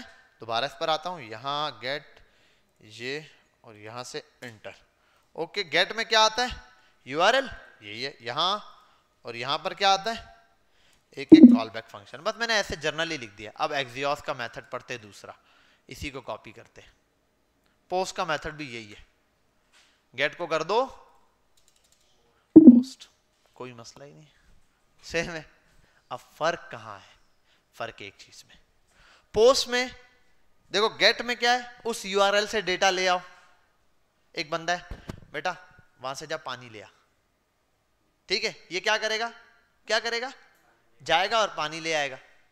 बेटा उसको जाके पेपर दे दे, अब क्या करोगे, क्या देकर आओगे, कौन सा डेटा, पेपर देने का बोला है, जाओ पेपर दे के आओ उसको, जल्दी जाओ, जाओ पेपर देकर आओ, खड़े तो हो, उसको जाओ कार्ड देकर आओ, कार्ड देकर आओ, जाओ जाओ उसको कार्ड देकर आओ, जल्दी जाओ, जल्दी जाओ, गधा है एक नंबर का। कार्ड कहाँ है, where is the card, sir card तो दें जो लेके जाना है। तो पोस्ट हो रहा है, कुछ भेजा जा रहा है, तो URL तो बता दिया वहां, वो उसको देना है। दो तो सही भाई, तो दो तो सही का मतलब है डेटा, इससे ज्यादा कैसे समझाऊं तुमको। ये हो गया गेट, ये हो गया पोस्ट। पोस्ट में, गेट में सिर्फ चाहिए डेटा, तो आएगा, उसके बदले में जो रिस्पॉन्स मिला वो रहा। अब पोस्ट में सर रिस्पॉन्स क्या मिलेगा, पोस्ट में ये मिलेगा इसने डेटा भेजा, वापस आएगा मुझे बताएगा, मैं पूछूंगा दे दिया, हाँ दे दिया, वरना वापस आएगा सर वो मिला ही नहीं, तो सर्वर भी बोलेगा हाँ दे दिया या मिला ही नहीं। यहां पे डेटा पानी ले आ, पानी लेके आ जाएगा, बिलफर पानी नहीं है तो आगे बोलेगा पानी नहीं है सर, अब यहाँ यही वाला सर्वर बना दूं, पानी है या पानी नहीं। एग्जाम्पल आपको जितना लोएस्ट वे में समझा सकता हूँ वैसे समझा रहा हूँ। तो यूआरएल और डेटा, अच्छा डेटा में ना ये ऑब्जेक्ट लेके जाता है, बस ये समझ लो। एक ये रटने वाली चीज़ है कि ये डेटा में क्या एक ऑब्जेक्ट के अंदर चीज़ें लेके जाता है, हम ऑब्जेक्ट में डाल देते हैं। अब क्यों डालते हैं, कैसे होता है, वो जाहिर सी बात है एपीआई जहाँ पे लेंगे वहाँ आपको समझ आ जाएगा ऑब्जेक्ट में भेजने से क्या फ़ायदा है। ऑब्जेक्ट में नहीं भेजेंगे, 3-4 चीज़ें भेज दी, फिर संभालना मुश्किल हो जाएगा ना। हाँ, आप ऐसे भी भेज सकते हो। दूसरा तरीका आप ये भी कर सकते हो, बिल फर्द आप यहाँ आए, आपने डेटा इज इक्वल टू कोई ऑब्जेक्ट है, आप यहाँ लिख दो सीधा डेटा। आपने भेजा क्या, ऑब्जेक्ट ही भेजा, तो यूं लिख दो या यूं लिख दो, मसला सॉल्व। अब सर गेट हो गया, पोस्ट हो गया, अपडेट करने के लिए क्या मेथड होता है, पुट का मेथड। ठीक है, अपडेट के लिए क्या मेथड होता है, पुट। मैं बता देता हूं, डिट्टो कॉपी है, डिट्टो कॉपी पुट का मेथड होता है।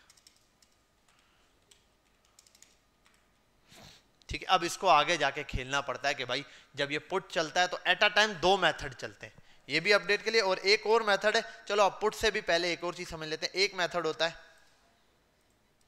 हमारे पास एक्सियोस डॉट डिलीट का, ठीक है, वो भी डिट्टो कॉपी है जैसे ये रहा। अच्छा, अब एक और चीज, ये तो खैर मैं अभी आपको समझा दूंगा, अभी हम जर्नली बहस इन 2 पे करते हैं, बाकियों पे नहीं करते। ठीक है, यहाँ लिख देता हूँ ऑब्जेक्ट, सिंपल वे बना देते हैं, वरना आपके लिए अभी कंफ्यूजन हो जाएगी, 4 समझोगे एक साथ तो ब्लेंडर हो जाएगा। तो गेट का मेथड, पोस्ट का मेथड। अब जर्नली लिटरली आपको अगर मजे की बात बताऊं तो गेट मैंने देखा है जहां पर भी गेट से डेटा आ ही रहा होता है, गेट सिर्फ डेटा यूज करने के लिए होता है, हमेशा यही चलाते हैं। कुछ लोग अपडेट हो, डिलीट हो या फिर डेटा भेजना हो, सबके लिए एक ही चीज यूज करते हैं, पोस्ट। पोस्ट से सारे काम हो जाते हैं। एरे से कोई चीज डिलीट करनी है तो क्या यूज होता है, एरे का मेथड यूज होता है, पॉप या वो शिफ्ट, पॉप या शिफ्ट का मेथड यूज होता है एरे का। तो असल में यहां से सिर्फ ये डेटा की डिटेल भेजता है, डिलीट क्या करना है, डेटा तो एरे में पड़ा है, तो डिलीट करने का एरे का मेथड वही रहेगा। रिक्वेस्ट से पता चल जाता है ये इस पेज पे रिक्वेस्ट कैसे गई है। ठीक है, रिक्वेस्ट एक पेज पर एक जैसी जाती है, मतलब सेम पेज है, उस पेज पर आपने रिक्वेस्ट भेजनी है या एक सेम ऑब्जेक्ट के ऊपर, तो यहां आपको यूआरएल देना पड़ता है कि भाई इस साइन अप। और हाँ, जब sign up sign in page होगा तो वहां अलग से लिखना पड़ेगा, ये जो यूआरएल है ना ऊपर ये दे दिया है, यूआरएल में आगे लिखना पड़ेगा कि भाई ये साइन अप के पेज पर भेजो, या फिलाने यूजर कहां से रिसीव कर रहा है, जिस पेज पर होगे आप वो यूआरएल की एपीआई वहां से दोगे, स्लैश इस पर भेजना है, स्लैश उस पर भेजना है, आप ये बताओगे यहाँ से, तो वहां जो रिक्वेस्ट रिसीव होगी वो इन दोनों में से बेसिक होगी। पोस्ट को इस वजह से प्रेफर करता हूँ, पोस्ट हर जगह चल जाता है, अबे भाई ये वाला काम भी पोस्ट से हो जाता है। ठीक है, ये लेकिन खैर गेट के लिए, गेट सिंपल होता है, जब डेटा लेके रीड करना है तो हम नॉर्मली गेट ही यूज करते हैं। दूसरा ये एक्सियोस डॉट पोस्ट का मेथड हम ये यूज करते हैं, समझ गए यहाँ तक। अब एक जावास्क्रिप्ट का फंक्शन है, जावास्क्रिप्ट का एक मेथड है, वो आपको समझाना है, वो समझा दूं, बिल्कुल आसान सा है। आपने पढ़ा है, जिन्होंने जावास्क्रिप्ट पढ़ी, आपने सिंक्रोनस और एसिंक्रोनस मेथड पढ़ा है? हाँ, आज ही पढ़ा है, वेरी गुड। सिंक्रोनस और एसिंक मेथड, मुझे एक कंफ्यूजन रहती है, तूने आज ही पढ़ा है तो तू ही मुझे बता देना, मुझे याद नहीं रहता है एसिंक और सिंक वाला मेथड, ये वाला मेथड किसका है, ये वाला किसका, मतलब दोनों में मुझे पता है ये काम होता है और ये काम होता है, ये ऊपर हेडिंग याद नहीं रहती, इसका नाम ये है। ठीक है, sync and sync in JavaScript. Sync is a single thread, so only one operation or program will run at the time. Async is a non-blocking, which means it will send multiple requests to a server. अब देखो बात सुनो, sync और async की मिसाल ऐसे है, अब उसने खुद ही बता दिया, sync is a single thread. sync ऐसा मेथड है जब आप नॉर्मली जावास्क्रिप्ट के जो फंक्शन बनाते हैं वो सिंक पे चल रहे होते हैं। किस पे चल रहे होते हैं? सिंक पे। जावास्क्रिप्ट नॉर्मली सिंक्रोनस है। क्या है? सिंक्रोनस। जावास्क्रिप्ट नॉर्मली क्या चल रही होती है? सिंक्रोनस। मतलब जावास्क्रिप्ट टॉप से आई, ये पढ़ा हेलो वर्ल्ड पढ़ा, यहाँ आई, अचानक से एक बहुत डिफिकल्ट फंक्शन है और उसके अंदर परफॉर्म होने के बाद ये काम होगा, उसके बाद कोई चीज़ शो होगी, तो जावास्क्रिप्ट अटकी रहेगी, बोलेगी ये काम होगा, इसका रिजल्ट आएगा, जब ये हो जाएगा फिर उसके बाद नीचे जो चीज़ें मैं वो करूँगा, दूसरा काम में नहीं कर रहा। मतलब इसको मैंने 3 काम एक साथ बोल दिया, मैंने उसको कहा यार आज ये भी करना है, ये बोलेगा सर 1 मिनट पहले मैं एक काम कंप्लीट करूंगा उसके बाद में दूसरा काम करूंगा। जैसे पेपर में कुछ बच्चे होते हैं, क्वेश्चन 10 क्वेश्चन है, पहला किया, पहला आता कर दिया, दूसरा आता कर, तीसरा नहीं आ रहा, बस अटका हुआ है, हालांकि उसको 5वां 6वां भी क्वेश्चन है वो कर लेनी, वो लगे रहते तीसरे पे नहीं हो रहा। ये मेथड क्या कहलाता है? चुप, सिंक्रोनस मेथड कहलाता है। और जावास्क्रिप्ट बाय डिफॉल्ट क्या है? सिंक्रोनस है भाई, step by step, line by, वो आपको पता है JavaScript top to bottom, left to right चल रही होती है। जावास्क्रिप्ट अगर कोई भी है ना भाई, जावास्क्रिप्ट की रीडेबिलिटी कैसी है? क्या चीज कैसी है? रीडेबिलिटी, मतलब रीड एबिलिटी क्या है भाई? JavaScript top to bottom, left to right चलती है, मतलब टॉप से बॉटम की तरफ आएगी पहली लाइन, लेफ्ट से राइट की तरफ रीड करेगी, फिर आएगी लेफ्ट से राइट की तरफ, टॉप से बॉटम, लेफ्ट से राइट की तरफ। ये मुख्तलिफ लैंग्वेजेस में मुख्तलिफ तरीके होते हैं, ठीक है, कुछ सेंटर से भी कुछ मेन चीजें उठा के वो रीड कर लेती हैं।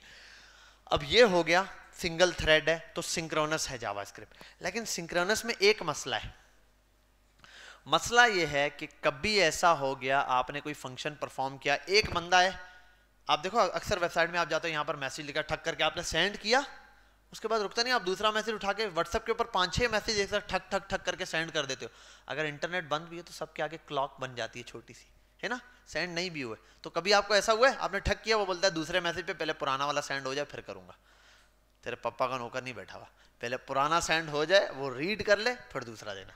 अगर इसको सिंक्रोनस रखा जाता है, ये यही करता, वही आ रहे ना, क्लॉक बने हुए आ रहे ना, दे दे ये देखिए, देखो अब ये ना, ये क्या कर रहा है, जैसे यार ये अब देखो क्लॉक बनी हुई आ गई है, क्या है? अगर ये जावास्क्रिप्ट का सिंक्रोनस मेथड से बनाया जाता है तो एक मैसेज क्लिक हुआ, वो अगला नहीं सेंड करने देता, आप क्लिक करते बोलता ऑन वर्किंग, या फिर कुछ भी जो मैसेज उसने लगाया हुआ होता, वो क्या दूसरे मैसेज को नहीं रीड करता। और सिंक्रोनस के और एसिंक्रोनस बनाने से क्या है, एसिंक्रोनस के अंदर एक मेथड होता है वेट का, क्या होता है? अवेट का, ठीक है। अब वो करता क्या है कि भाई चलो चल रहा है लाइन से, अब एक टास्क मिला, एक टास्क पर आए, इसको क्लिक किया, मैसेज क्लिक किया, ये भेज दिया, अब ये नहीं भी गया, दूसरा मैसेज आपका वो बोलेगा भाई इसको वेटिंग पे डाल दो, अभी ये प्रोसेस में चलता रहे, नया अगला प्रोजेक्ट आया उस पर काम कर ले, उससे बाद वाला आया उस पर काम कर ले, उसके बाद वाला आया उस पर काम कर ले। तो ये जावास्क्रिप्ट के अंदर वो 2 बेसिक फंक्शंस हैं, सिंक्रोनस और एसिंक, ठीक है। एसिंक और भी मल्टीपल C++ में जैसे वो एग्जांपल दे रहा था, जावा में उनमें भी है, मल्टीपल उसमें होता है। तो sync is a single thread, synchronous क्या है? सिंगल थ्रेड है। ये अब सिंगल थ्रेड ये वर्ड याद नहीं होता, याद करो भाई, सिंक्रोनस सिंगल थ्रेड होता है ना, सामने वाले को इतना ही बोल दोगे पता होगा यार उसको टर्म पता है, ठीक है। अब सो ओनली वन ऑपरेशन और a program run at a time, एक ही प्रोग्राम चलेगा, एक से ज्यादा नहीं। उसके बाद async is a non blocking. अब क्या हुआ, यूआई गई, एक रिक्वेस्ट गई उस पर कि भाई जैसे ही मैसेज लिखा, क्लिक हुआ, पीछे यूज इफेक्ट चला, यूज इफेक्ट ने ए सिंक्रोनस पे गया, सर्वर पे रिक्वेस्ट भेजी कि ये डेटा भेजना है। अब डेटा कनेक्ट नहीं था सर्वर, वो क्या करेगा, इंस्टक हो जाएगा अगर सिंक्रोनस है। ए सिंक्रोनस क्या करेगा, उस फंक्शन पे रिजल्ट के लिए वेट करवा देगा, रिजल्ट को बोलेगा वेट पे आ जा, नया ऑपरेशन आ गया, उसको हल करते हैं। वो जितने मैसेज ये भेजना चाहे 50 भी सब चले जाएंगे, सबके आगे क्लॉक आ जाएगी। जैसे ही इंटरनेट कनेक्ट होगा, जो जो वेट पे थे कनेक्ट होते जाएंगे, आगे सेंड होता जाएगा वन बाय वन। तो ऑपरेशंस मल्टीपल कर सकता है। Asynchronous is a non blocking, block नहीं करता इस पे, which means it will send multiple request to a server, server को एक से ज्यादा दे सकता है। अब इनका तरीकेकार क्या है, सिंक्रोनस का कोई तरीकेकार नहीं है, सिंक्रोनस का कोई तरीकेकार नहीं, जैसा आप नॉर्मल फंक्शन बनाते हो वो सिंक फंक्शन है। सिंक्रोनस तो आप जमाने से बनाते आ रहे हो। ए सिंक्रोनस के लिए वो है, आते हैं यहाँ, एक सिंक्रोनस बनाना बड़ा सिंपल है। एक फंक्शन है, आप बना दो बिल्कुल फंक्शन, अरे यार आओ यहाँ पे ही देख लेते हैं यार, a synchronous in JavaScript function. आओ यहाँ पे कोई ना कोई एक फंक्शन बना हुआ मिल जाएगा, ये भी है, वरना W3 पर भी मिल जाएगा। बैक पर आते हैं, यहाँ पर आते हैं, कंट्रोल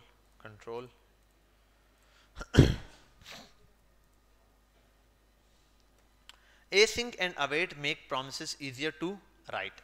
async makes, अच्छा यार ये भी अभी थोड़ा सा समझाना पड़ेगा एक कॉन्सेप्ट, ये बहुत बर्डन हो जाएगा, कल के दिन इसी से स्टार्ट कर लूंगा इसको एक्सप्लेन करके, फिर हमने कल पहला इंशाल्लाह बैकएंड का अपना प्रोग्राम देखना है। इसके ऊपर प्रैक्टिस कर लेना सिंक के ऊपर, क्योंकि अच्छा ये सिंक और एसिंक्रोनस अभी क्यों पढ़ा है, वजह यह है कि एपीआई अभी पड़ी है, अभी हम पहला काम करके बैकएंड पे रिक्वेस्ट दे रहे हैं। तो जब भी बैकएंड पे हम एपीआई बनाते हैं ना, एपीआई इंटीग्रेट कराते हैं, तो सिंक और एसिंक लाजमी यूज करते हैं अपने फंक्शन में, ताकि हमारा फंक्शन वेट करे। अगर रिक्वेस्ट गई है, जैसे ये वाला केस आपके साथ ना हो, आपने एक मैसेज भेज दिया, दूसरा सेंड ही नहीं हो रहा, और बोले भाई पहले पहला वाला होगा, क्लिक हो गया, एक फंक्शन चल रहा है, वो एंड होगा तब ये बटन दूसरा फंक्शन परफॉर्म करेगा, क्योंकि बटन पे क्लिक करने पे जा रहा है ना, तो पहला जाएगा दूसरा नहीं जाएगा। ए सिंक में सिंपल होता है, आप फंक्शन का नाम देते हो, ठीक है यार, ये रहा रिजॉल्व दिया हुआ इसने, मैं सीधा आता हूँ इस पर एमडीएन पे, जहाँ अवेट का ऑप्शन दिया हुआ, ये रहा, बस ये रहा भाई। शुरू में लगा दो क्या, एसिंक, एसिंक लगा दो तो ये हो गया फंक्शन एसिंक्रोनस हो गया। अब ये समझ गया इस फंक्शन पे क्या करना है, अगर ये ऑपरेशन देर हो रही है, कोई काम नहीं हो रहा, क्लिक करने के बाद ये 5-6 बार भी क्लिक करे, एक्सेप्ट करना है आपने। हाँ ये है 10-12 रिक्वेस्ट दे दी, आप लाइन बाय लाइन इनको रोक लो, एक एक का रिजल्ट दिखाते जाओ, रोकना नहीं है इसको कि भाई पहला क्लिक किया, अभी पहला परफॉर्म होगा तो दूसरा चलेगा, पहला परफॉर्म होगा तो दूसरा चलेगा। और जावास्क्रिप्ट में आपने अक्सर देखा हुआ भी है, हम करने के बाद एक दफा क्लिक करते थे, अगर एरे में वैल्यू पुश हो रही है ठीक है, जब तक एक में नहीं होती नहीं, मैं 2 बार भी क्लिक करूं डबल नहीं पुश होता था, एक दफा पुश होगा फिर दूसरी दफा पुश होगा।